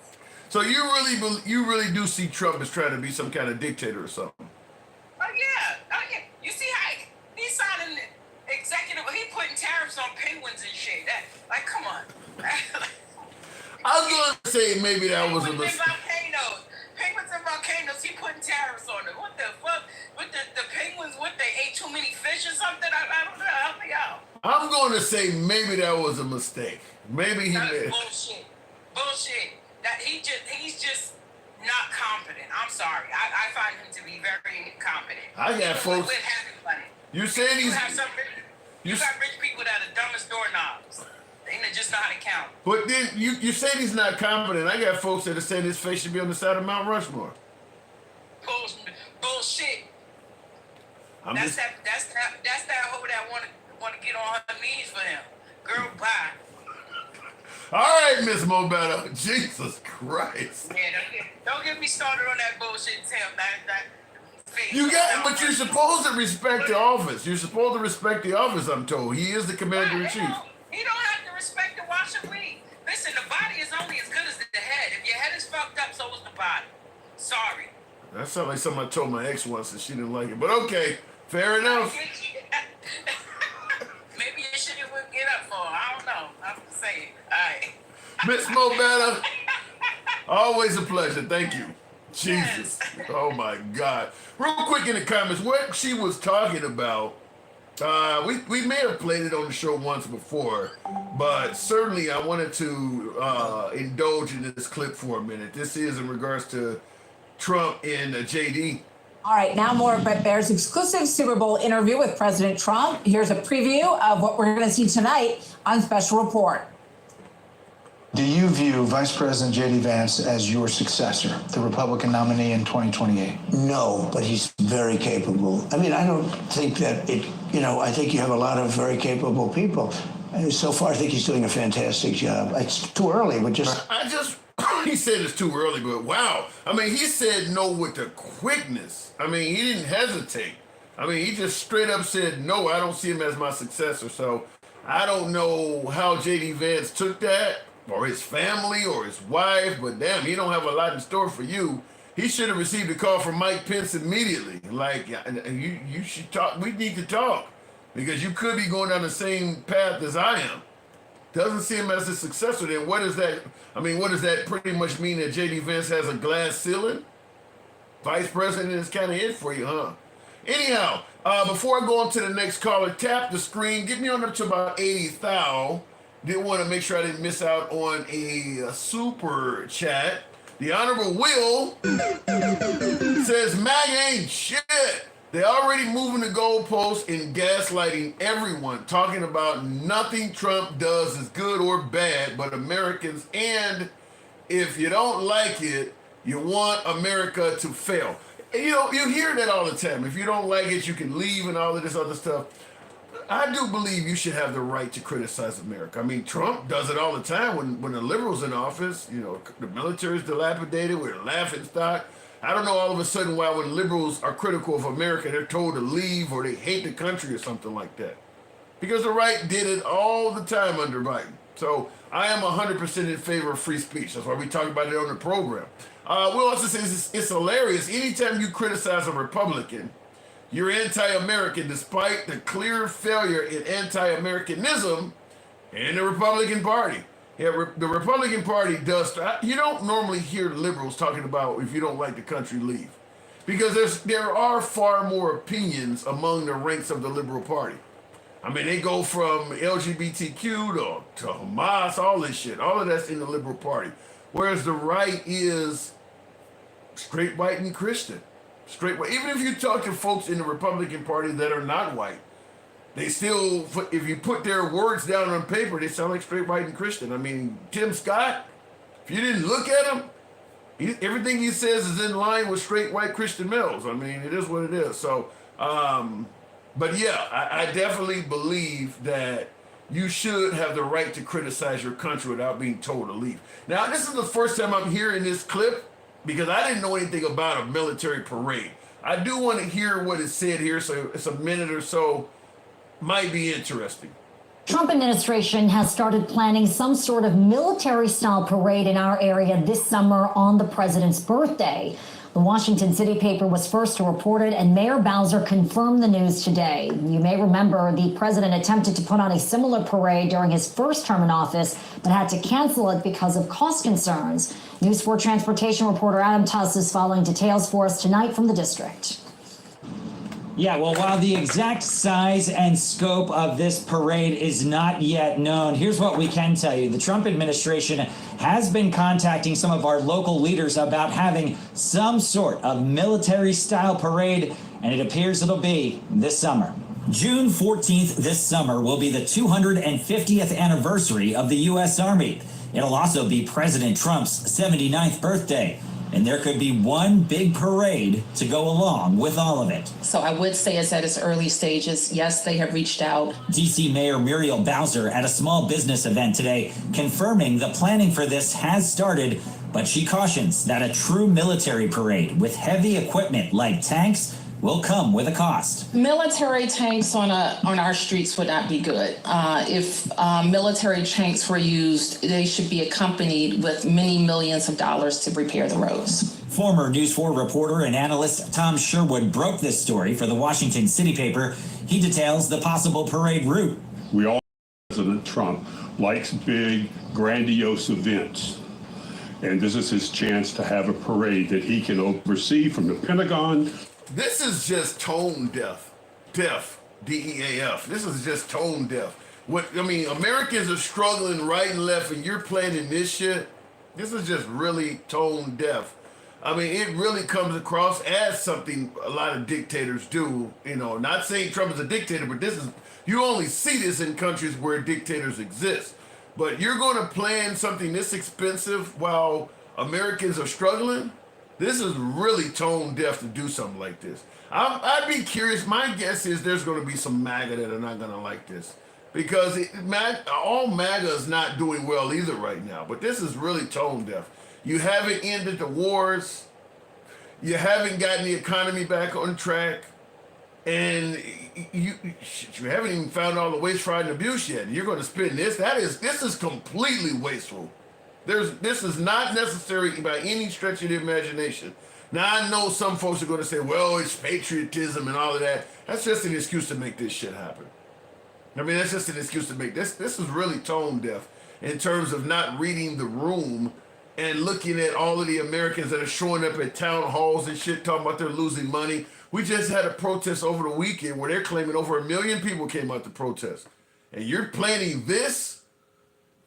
Until the stock market rebounds, at least suspend it. You got 3 more years. Do it on your 80th birthday. But right now, this is really tone deaf. This really almost says I don't give a fuck about what's going on. But looking in the comments, I can't believe it. I hadn't heard about that yet. Trump ain't shit, says Will G. Will G says, while the foolish tariffs are going, Trump is forcing every politician and head of state on the planet to pay $5 million just to sit down in Mar-a-Lago to see if they can get a deal struck. Well, the rich are collaborating around Trump because they're going to get richer. It is what it is. They're going to get richer, and that's you pay $5 million. It's an investment into the Trump machine, because if he does succeed in his plans of whatever he's trying to do, you're going to be one of the. I mean, Trump rewards loyalty. There's no denying. If you ride on the Trump train, and he is successful, he does look out for people who are loyal to him. So if you get Trump $5 million, and he does become a third-term elected president, which is what it seems like he's pursuing, yeah, he'll look out for you. I mean, you don't have to worry about going to jail. Pardons will be aplenty. All of that. So I can understand if I had infinite wealth, I would sacrifice $5 million to him right now, because shit, I mean, it's going to turn into a windfall probably. Looking in the comments, golfing while the stock market is crashing. Yeah, to me, MAGA's not going to say anything about this. Remember Biden, the 13 service personnel, their bodies coming home, and he's at the transfer of the bodies when they're coming off the plane, but he's looking at his watch or whatever, and they're claiming that, that shows he don't even want to be here. Trump just didn't show up, and the right was totally okay with that. They were totally okay with that. Biden is looking at his watch, and that's a cardinal sin, even though he's there. Trump didn't show up, and they're like, well, it is kind of Pete Hegseth's job to be there. So you got to give it up for Trump. It's good work if you can get it. I'll just say that. Looking in the comments, Will G smells like mothballs, and corn chips had a baby. What the hell? Daddy T is home. Looking in the comments, we're talking about Trump 2. Yeah, Trump 2.0 is a whole lot different than Trump 1.0. What is his name? Chris Christie was on This Week with George Stephanopoulos this weekend. And he stated that Trump's first term, he had the people that were surrounding him were far more moral and intelligent than the folks he have around him now. According to Chris Christie, the people that Trump have around him now, not only are they of lesser intelligence, they all just are yes, sir people. They're just going to say yes, sir to him. I don't think, based on what we've seen so far, that there is a significant reason to deny or disagree with what Chris Christie has said. There's absolutely no pushback. I mean, like I said, the guy is talking about sending Americans down to El Salvador now. That would be all over Fox News if somebody on the left was saying that.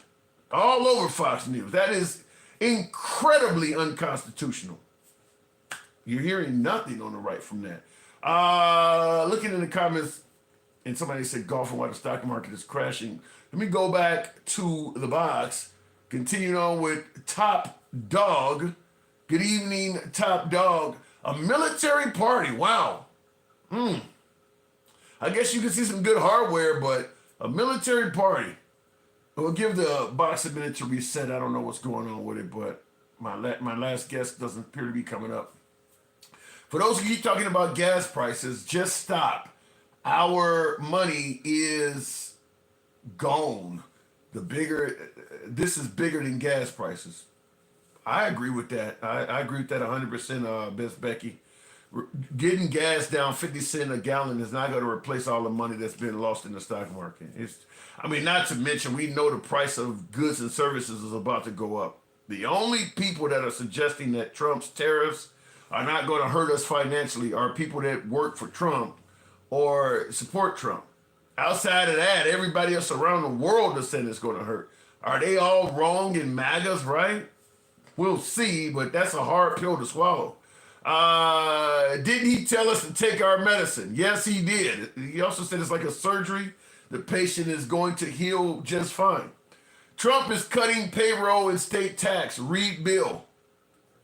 Police cam reactions. I haven't heard that. You're saying that Trump is cutting payroll and state taxes. Will it, I'm starting to wonder though. Will it be enough to undo the damage? I mean, tax cuts sound great, but You know, if you're making 15, 20 bucks an hour, how much money, I mean, you'd almost be paying no taxes. I mean, like, is a small, 10, 20% tax cut going to make that much of a difference in your life? If his tariffs lead to everything going up 20, 25%, would giving you a 10, 15% tax cut improve the quality of your life that much? Suppose it depends, because a lot of people, keep in mind, a lot of people at the lower end of the pay scale aren't really paying much in taxes anyway. Earned income tax and things like that, they're not paying that much in taxes anyway. So giving poor people a tax cut ain't really saying shit. You're not going to make their lives that much better by giving them a tax cut if they ain't really paying taxes. That's something that people making a decent income are going to benefit from. So everybody needs to understand that this tax cut, Gerald Jimerson, you said what damaged the stock market. How long do you think it's going to take before the market rebounds? We'll have to see, because we haven't even heard of all the retaliations that's going to be thrown out. All of the countries haven't responded yet. Tax cuts is better than school debt forgiveness. It wouldn't be for me, Aaron. It would not be for me at all. If you forgave my student loan debt, that I got 3 college degrees. Tax cut ain't gonna come close to. I mean, you got people that are 6 figures in debt. You got plenty of folks out here making 70, 80,000 bucks a year. In some cases, 30, 40,000 bucks a year, and they owe 5 digits in student loan debt. Tax cut ain't gonna be better than that. Tax cut is not gonna come close to that. I mean, people, you could be paying anywhere from $300 or $400 to $1,000 or more for student loan debt. You gonna get a tax cut that's gonna equal $1,000 a month in reduction? I doubt it. At the average level, yeah. If you're making, well up into 6 figures, yeah, that's different. But the average working American, what is the average salary in America? About 60 grand a year. They're not getting $1,000 tax cut per month. I can smell Trump's fupa. Swear, my God, Will. He said, I can smell, he talking to Daddy T. Says, I can smell Trump's fupa sweat on your breath through the screen. I think many of us are aware that a fupa is a fat upper pussy. Damn. God. You're suggesting that Trump has a fupa? Jesus. Oh, Lord. Okay. Just came back from store domestic beer, $11.99 or $10 and what does that say? Domestic beer is $11.99. Imported is $20.99. Sound like the time is up for Heineken, huh? Doesn't make Elon Musk much less of a citizen, a true African American. He's giving $800 a month for lower class families. When is that going to actually happen, police cam reactions? Because I was told we need to stop sending money to the Ukraine and take care of Americans. Trump got elected, the money stopped going to the Ukraine immediately. So no money's going to the Ukraine. We obviously are getting rid of impoverished immigrants, so they're not taxing our entitlement system anymore. USAID is gone. That was kind of like the U.S. International Charity Organization. So we're not sending money overseas to a lot of countries anymore. And then we fired tens of thousands of federal employees as well. So there's not much going out of the federal government to all them folks. I mean, there's literally billions of dollars that the government has saved all over the damn place. When do we get to the point where we're starting to talk about helping out the average American now? The money has been saved. I'm not hearing Trump talk about anything. What even happened to the tax on tips? I mean, all I hear him talking about is he's still saving money. But when do we get to the point where the average American can finally say, okay, now I see why he done that? He's not even talking about it. Unless some of you heard something that I didn't. When is he going to get to doing that? You've cut enough shit at this point where you should start talking about giving some of it back. I'm not hearing this alleged $5,000 or $6,000 stimulus check coming from them at all. I'm hearing rumors about it from individuals, but I'm not hearing any clips of Trump saying it. When do we start hearing that? I didn't set one, Mike, and we're too deep into it now. I got to figure out how to do that though. You said the live go. I didn't even set that. And like I said, the live is, we're well into it at this point. It's never going to happen, says A King. Yeah, I'm not hearing it. You saved enough money at this point where you can start helping out Americans. No money to the Ukraine. That was billions. I don't know how much USAID was spending, but if you listen to Elon Musk, that was billions. Obviously, firing all of those federal employees was billions. So when do we get to the point where you're talking about what you're going to do for the average American? It's just, I have not heard it. Because it ain't fucking happening, says King Finn. Looks that way. We heard a lot you didn't, says Ted Detray. Well, don't just tell me what you heard, Ted. Is that Detray? Tell me what have you heard Trump talking about he has in store for the average American. And at this point, we should have some dates. When is it going to happen? Tell me what you've heard so far that Trump has said he's going to start doing for the average American, and when is it going to be implemented by? You should have actual dates now. He saved a ton of money at this point. Afghanistan people went to Iraq, Afghanistan for you after 9/11. Shame on you, American people. Wow. Lewis says the Ukrainian people went to Iraq and Afghanistan for us after September 11th. Shame on us Americans. Well, it ain't just them. The Canadians went over there, and we talking to them like shit. A lot of those nations that Trump is imposing tariffs on and talking about they're taking advantage of us went over and helped after September 11th. So it ain't just the Ukrainians. But looking in the comments, though, once again, Will says, Trump ain't shit and MAGA ain't shit. Says Will, says if they're lying about how much they're saving the country, it's never going to happen. We'll have 37 trillion of debt, and that clock never moved. He should certainly be coming to the forefront talking about how much money he's going to give Americans at this point. He should be doing that. We know we're not going to get tuition assistance. I think that's a certainty. Trump is not a big fan of minimum wage increase, so I don't think you're going to get that from Trump. In fact, he's gotten rid of collective bargaining rights for federal employees like at the TSA and things like that. So chances, if you're in a union and the president comes along and busts up your union, it's only a matter of time before you start complaining that you're not getting raises and benefits the way you used to. So that's about to get worse for them. I'm not hearing where the average American is going to benefit. But people are still cheering it on, so we'll see what happens, but I'm not hearing it. Wow, 3 wars we didn't need to be involved in. Thanks. This love is living. Keep going, Tim. Marquita, thank you. I think that, I don't understand what you're saying. Yeah, Trump straight up abandoned Ukraine. He had no intentions of helping out the Ukrainians. We kind of knew that though, but we were told that he was doing that because at the end of the day, he was going to, to stop helping out the Ukrainians and worry about Americans. Before I go on to the next caller, I had that happen in one of my YouTube comments where I was talking about the notion that we've sent an innocent person to El Salvador.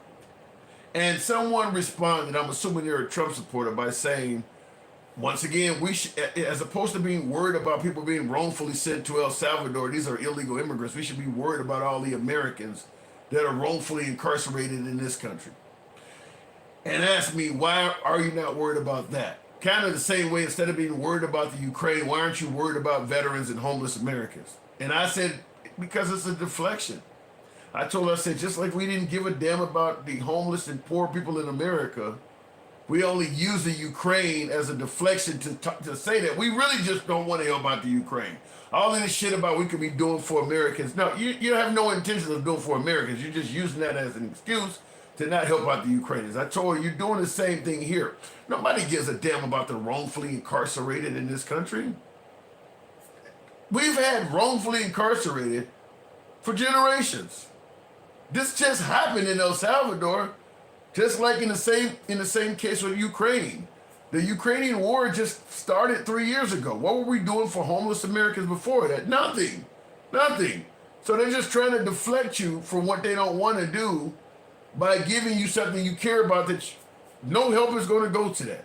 I'm talking about that right now. We stopped helping the Ukraine out, and nobody's bragging about, well, now they went back to helping me out. You know, it would be a shame to not help out vets because, you know, all the money don't been diverted to the Ukraine. It was nice when we used to be able to help out the veterans and help out the home. Notice no politician was saying that. No politician was bragging about how many Americans they were helping out before the money went to the Ukraine. And notice that the money is coming back and nobody's bragging about what they're going back to doing either. Because it wasn't happening. It was not happening. It was a diversion it was a deflection from day one. Looking in the comments, also known as loot the treasury. So fuck, Will. If they're going to loot the treasury, what's the end game? We're going to all just be poor? What is the end game in this shit? To just make a larger poor class? You got states like Florida. I think I just heard today that Florida passed a law that allows 13-year-olds to work on farms now. Is that the goal? Once the immigrants are gone, to replace them with kids? 13. That's younger than even I worked. Shit, I started at 14. 13 is pretty damn young. All Trump and Broligarchs want is to reroute the average American tax dollars to their pockets. That's a dark picture. That's a dark picture you're painting. Listen, for folks who suggest that liberals are just fear-mongering and suggesting Trump wants to be like a dictator and he really wants to take care of this country and show us love, I gotta say he is doing a lot of stuff that look like dictator-type shit. Like this military-style parade. Nobody in the free world does that. That does look like some dictatorship-type shit. We'll see, but not to mention, like I said, with so many Americans hurting, why would you spend that kind of money on something that is completely unnecessary? But as you know, I may have played this because they're going to have a military parade on his birthday. Well, you already know when I played this. While today's President's Day holiday honors the birthdays of George Washington and Abraham Lincoln, one upstate New York member of Congress believes President Trump's birthday should also be a federal holiday. Republican Claudia Tenney. Who knows? That may end up happening. Stick. Good evening, Stick the ruler. That could end up happening. You know damn well. Here we go now. Back to fluff it. It could happen. Stick, good evening. Hey, how you doing, Tim? Hey, military parade. Is that patriotism? Nah, that's waste, fraud, and abuse. He's not even military. He's just a command of the military because he's the That's a good point. That is a really good point. He ain't even military. Yeah, he's not a veteran. And then before you have a military parade, why don't you have the decency to show up to receive those soldiers? Yeah. I mean, you want the military to honor you, but you're not willing to honor them, and they actually sacrifice something. Ooh. Why do you? But I asked this earlier to, I think it was Mr. Mobetta, one of my other viewers. How do you think MAGA will view this? How do I think MAGA views it? How do you think they will view Trump holding a military parade at the cost of $90+ million? They would be all right because it's him. They are so in step with, let's just, keep the narrative. Let's just keep the libs and anything else they can keep, that's what they are. They are Trump, and they are the parents of Trump that lets their kids just go to school, fuck with the teacher, spit on the principal. That's what they allow him to do, and he doesn't. They just think it's cute as hell. Well, I mean, I don't know. Like I said, I have a hard time. It just sounds like he's not reading the room to me. I mean, there's just Americans claiming to be struggling everywhere, from farmers to investors, and somehow, someway, we got $90+ million to do this. Well, I mean, you do have some people, mad and upset and saying we didn't, vote for this, and I gotta agree with them. They did not vote for that. They voted for all the other wrong shit, but it's okay. Now you see what you got. Now you see what you're getting, what he does, and how he's moving. and now you need your senators and you need the Congress to. But MAGA, wait a minute though, Stick. MAGA's happy right now. I still stand by that statement. Even right, MAGA's very happy with Trump. I mean, I got folks who say he should get an A+ for his. Listen. MAGA ain't nothing but a certain part of the Republican Party that they have attached themselves to. Yeah, they have a master size like a cancer, and I get it and I understand. But at the end of the day, MAGA is willing to do whatever Trump wants them to do, so he doesn't be mad at them and retaliate. But what they don't understand is his retaliation is going to get them caught up in it regardless. You know, and right now, let him tell it only the strong survive. Yeah. So if you ain't strong, MAGA, then you should. Basically, you strong. Don't cry. Well, MAGA is winning. I mean, you know, he said if you vote for me, you're going to get tired of winning. MAGA is winning. I don't see them as winning. I see them as they got their president. But other than that, what they win? Well, he's winning, but when you ask what is MAGA winning, they've stuck it to the libs. They got rid of all this transgender shit. They've closed the border up. They consider that a huge win. You don't have folks crossing the border at all anymore. I mean, so they do have some victories. Well, people ain't crossing the border not because of him. They're crossing the border because this ain't the place to be no more. It's still because of him. No, it's because of him, but he made it not the place to be no more. Like, being honest, they made it the place to be by telling everybody that the border was open. They kept saying up under Biden that the border was open. So they made it the place to be, and that's why. Well, but no, because America was the place to be under Obama and Bush too, and they weren't talking about the border was open. I mean, definitely it was. It definitely was because at least they were going by the Constitution. You know what I'm saying? Yeah. So at the end of the day, yeah, it was still we were the place to be, but now he ain't going by the Constitution. He's taking Mexicans and sending them down south. Yeah, it ain't. Yeah, at this point, it definitely ain't the place to be. Yeah, it don't matter if you're Guatemalan, Dominican. If you speak Spanish, your ass is going down Salvador. Yeah. At this point, if you're talking about coming to America as an immigrant. I mean, like you said, you could end up in El Salvador, which means you actually could end up worse than you are where you're at. I mean, America's treating you worse than where you're leaving. They're saying that prison can hold 40,000, but right now they got like 110. Wow. Well, you've seen the photos where they literally got them pushed up against each other like sardines, like you're at a Diddy party. To take a photo. Yeah. Wow. That's them prison pictures, ain't they? Yeah, 110 in a 40,000 environment. Wow, that's a lot of people. Yeah. So at the end of the day, I mean, Tim, they know they broke the law. I mean, they got a congressman on the floor letting them know, hey, man, I've been in the committee for this long. I've served with you for this long. Y'all know y'all broke the law. And y'all saying what y'all saying, y'all know that's not the truth. So, like, just let's get with this. You know, that's their own Republican Senate, committee leader and or member. So, if he can just flat out say, come on, man, like, let's not lie about this.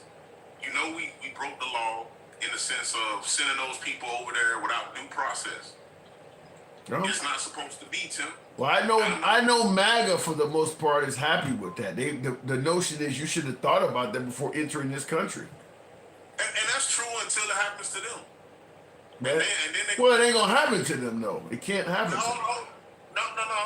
No, that's not true.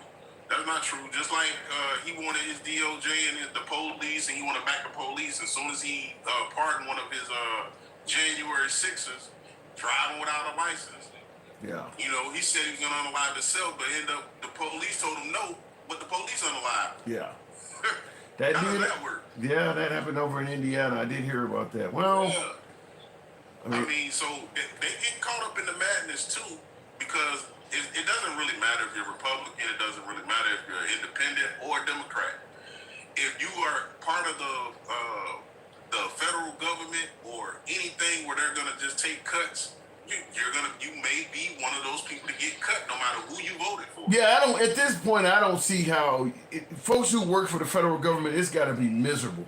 Because yeah, you know that there is somebody out there looking to chop you. I mean, it doesn't matter what part of the federal government you work for. I gotta assume the morale's got to be really, really low. I mean, because you know they want to fire you if they can. Yeah, I mean, and that's just the point. And it's like he wants fear. He wants people to be scared of what could happen. You know, if you talk bad against me, I can fire you. Or at least I'm going to give you the impression that that's, you know, it's within my power. Let me ask you though, is there any chance at all that that could expand beyond the federal government? You say, talk bad to me and I'll fire you. Is it possible that any American citizen speaking ill of Trump outside of the federal government could find themselves on the wrong end of Trump if they say something about him? Oh, yeah, definitely. And right now, like I said, it doesn't even matter. I don't even believe it matters if you're MAGA. It doesn't matter if you're the Tea Party. It don't matter if you're Democrat. If he wants to push the button on you and get you up out of there, I think that's what he's willing to do. He's willing to turn everybody against you. He's willing to, what he said, he a midterm.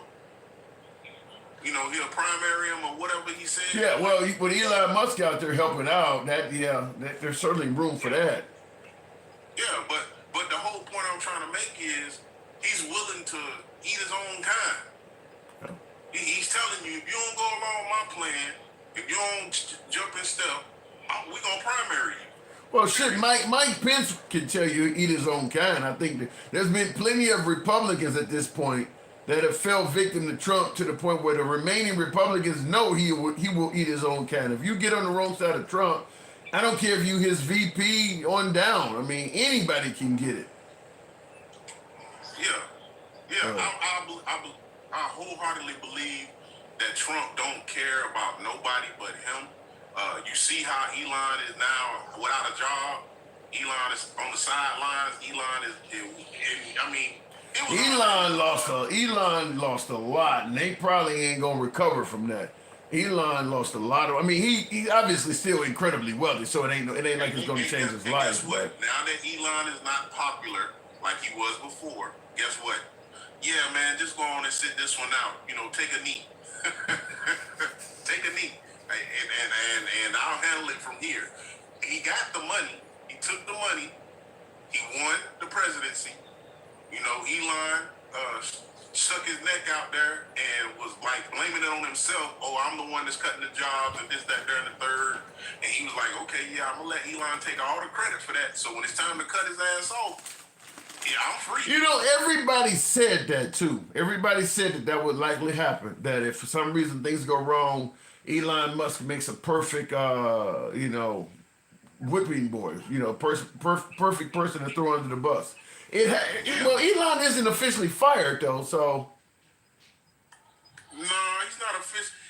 What it is he said that he had him for I think 145 days or some junk like that, or 90 days. Something like that. Well, he needs to get back to Tesla because the company is tanking because what Elon is doing politically is so unpopular. But I don't think there's any way to turn that around. I mean, for Elon, the damage is done. I mean, people don't see you with the salute. People don't see what you did in government. They've heard the things you said. I mean, leaving ain't gonna stop that at this point. People know who you are. Yeah, and see, that's just the thing. Like, he didn't think about the consequences on his end when it came down to it. He just thought, just like Trump, that they love me like they love Trump. But they don't. Because guess what? Trump threw him up under the bus when he said he's not even an American citizen. Yeah. I mean, That makes no sense, though. Elon Musk, his main product, the Tesla vehicle, was kind of a status symbol for progressives, tree-hugging liberals that wanted to protect the environment. Why he would go and come out as far right, that makes no sense at all to me. I mean, that's like an NFL player coming out as trans. You're probably not going to get to play. I mean, once you do that, that's probably going to be it for you being on the team. Hey, Tim, they was willing to let Elon put it all on the line. Elon had already knew, check it out, I know you don't even like electric vehicles. He didn't even like electric vehicles. His thing was, gasoline and oil and all of that. So at the end of the day, Elon Musk knew what he was dealing with. He used him like he used Mike Pence. He used him to get elected. It worked. Trump did it. It worked. Yeah. He used the evangelicals that backed Mike Pence to get him elected, to push him, to give him that push. And then with Elon, he used his money. Well, but the evangelicals did get something huge out of Trump. They don't got a 6-3 majority on the Supreme Court, and they got Roe v. Wade rolled back, and they're starting to get Bibles put in schools in some places. So for the evangelicals, I understand voting for Trump was a big win for them. Elon, I don't see what Elon's winning at all. He's losing. Yeah, but Elon thought he was going to be winning with the space program. You know, that was a big thing with the space program. Well, that's possible. It still may happen. I mean, I don't know, but that's still possible. But his companies would have probably did far better if he just stayed out of politics and let things, let the chips fall as they may. But if Trump had won and Elon was not an ally, Trump would probably be passing all kinds of anti-electric car regulations all over the damn country. So Elon had no choice but to join Trump. If Trump is going to be the next president, then you better be on his side, because if you're not, he's going to get in there and continue trashing your vehicles. So guess what? He's already trashing the vehicles by doing what he's doing with China. Yeah. Elon gets a lot of his batteries and anything else, compartments, components, whatever you want to call them, from China.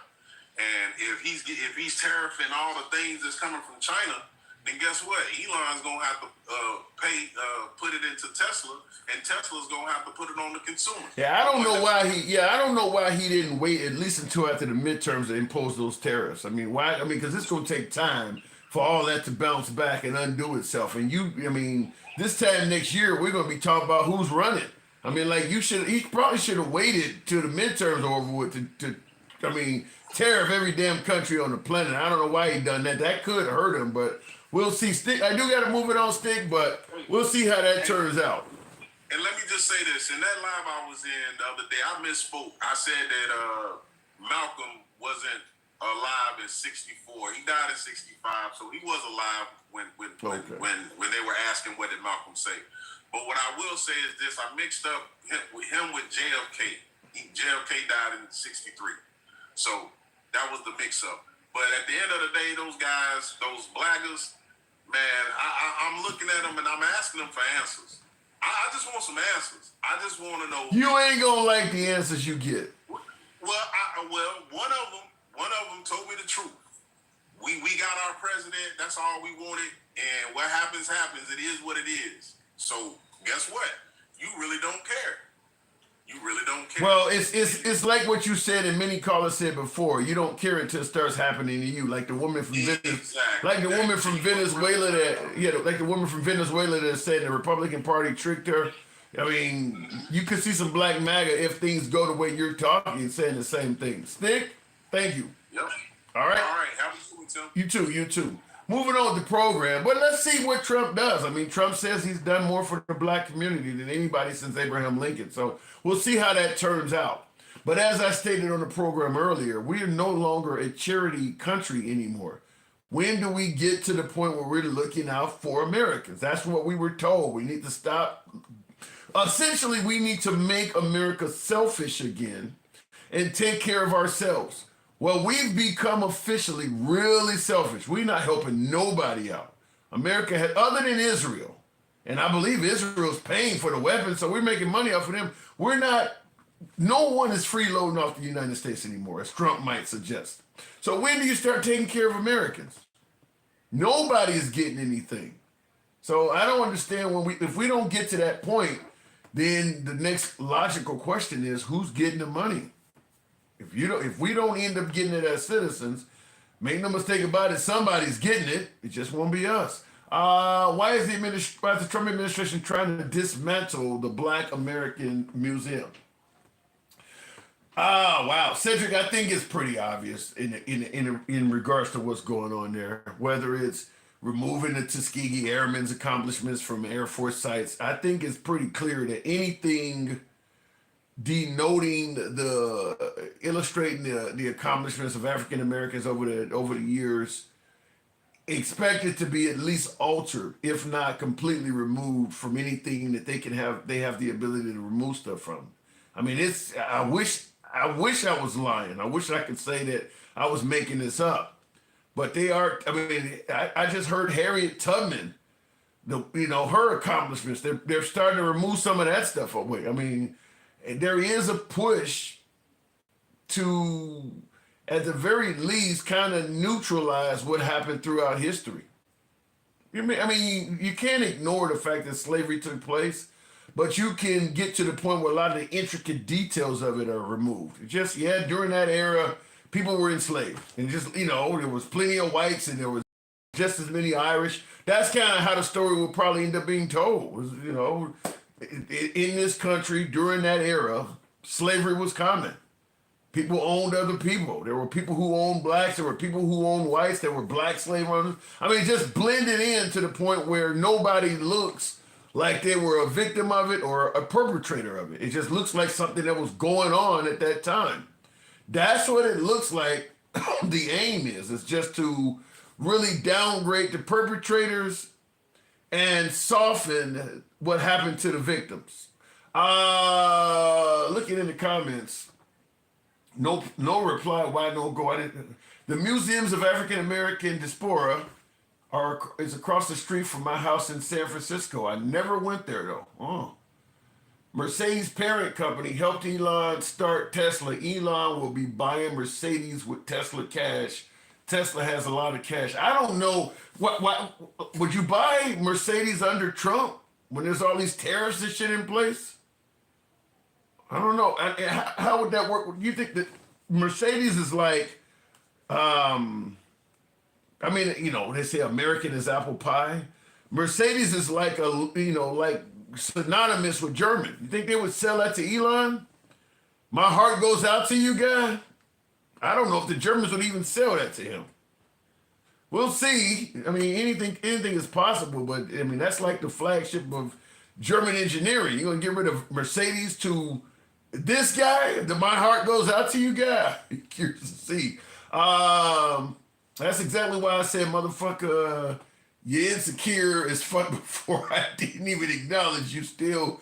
Okay, you guys are going back and forth with each other. Tim, what happened to the last person in history that tried tariffs? I don't know of any person that has tried tariffs to the level what Trump is doing that was successful. I don't know anybody that's done that. Because the way Trump is doing tariffs is based on, well, we buy more from you than you buy from us, so you're getting over. And as many folks like Ben Shapiro's pointing out, you buy more from your local grocery store than they buy from you. That don't mean they're getting over on you. You're getting something for your money. If we're buying more cars from Germany than Germany are buying from us, that doesn't mean they're getting over on us. Americans want those damn cars. I mean, it is what it is. They want the car. It's a good, you look at American cars and the size of them and shit like that. My guess is most Europeans would not buy them even if they had access to them. They're too big for their roads, and they're not very fuel efficient. They probably wouldn't buy them anyway. So I don't know, but that's the claim that Trump is making. Well, because we buy more from you than you buy from us, you're ripping us off. We're always going to buy more. We got more people. There's no other country other than maybe China or India that has the population to compete with the buying power of the United States. We're always going to buy more. You really expect a country, let's say like Israel, countries the size of New Jersey, you expect them to purchase as much shit from the U.S. as, as vice versa? They don't have the population to do it. So I don't understand where Trump is going with that rather. Mercedes are great cars. It's the only car I'll buy. That may change, no reply, when the parts go up. I just heard on the news that Range Rover, and I think Jaguar, coming out of Britain, they're temporarily going to suspend sending parts to America. You want to buy a car that you can't get parts for? It's already expensive enough to have a foreign vehicle when you need parts. Imagine if the parts are completely unavailable. Let's say your windshield cracks or something like that, and you can't even get one. I don't know. You may change your mind on that one. The Mercedes plant in Tuscaloosa, Alabama, known as Mercedes-Benz US International, assembles. Okay, you got the different types there. Well, then I guess you'd have to buy one of those type. We'll see though, because if they're assembling the part, let's say the company's assembling the cars in the Mercedes plant in Tuscaloosa you're talking about, but are all of the parts for the Mercedes vehicle being produced in Tuscaloosa, Alabama? I mean, the microprocessors, all of the parts, the alternator, all of that shit. Is all of that being produced in Tuscaloosa, Alabama? Because Trump is saying if it isn't made in America, it's going to have a tariff on it. So even though most of your cars made in America, all of the little pieces inside of it still may have a huge tariff attached. So the car would be more expensive. Anyhow, folks, I do appreciate the 81,000 on the likes. I didn't solicit that as much, but thank you folks for tapping the screen. As always, you know we don't block, ban, or censor. If you favor this type of open dialogue from all sides of the aisle, I'm going to ask that you follow the program. One more here. Travelman. Good evening, Travelman. Either way, Mercedes isn't going to save Alabama. Still one of the poorest and lowest. Well, also, too, a lot of people, the Trump administration fired a lot of people in Alabama. Stop the fluffing, says King Finn. In what area? Let me know how that's happening tonight. But no, Alabama, in fact, probably the most hardest hit are going to be some of the right-wing states because of the removal of entitlements. A lot of those states have huge agriculture and farming communities that are being hit by 3 different ways. Getting rid of the immigrants, so they don't have any immigrants to work on the farms. The tariffs are making it costly to send and receive items from places like Canada and shit. And then, of course, the USDA subsidies that they may have normally been able to get, where Elon Musk has stopped all of that shit. So farmers are getting hit in all 3 directions. And a lot of that's in red states, red areas. Farmers are in rural areas. Rural America is overwhelmingly red. So we'll see how it happens. Rolls-Royce makes a bunch of stuff in America, too. The problem is nobody makes a full car in America. Nobody does that. So now you have to figure out what on the car is made overseas. If it's the expensive shit, like the engine, the trans or something, your car's going to go way up in price. Anyhow, I do appreciate the 82,000. I'm going to go ahead and wrap it up. I'll catch you guys tomorrow. Follow the program if you're on TikTok or Instagram. And until then, you guys have a wonderful evening. It's your boy Tim, the handsome liberal. I got to get my ass out of here and sleep. Black jobs. I hope not. I don't know what black jobs are. Some of these jobs are going to be children's jobs by the time they're done. I don't know, but I've heard black job. Looking in the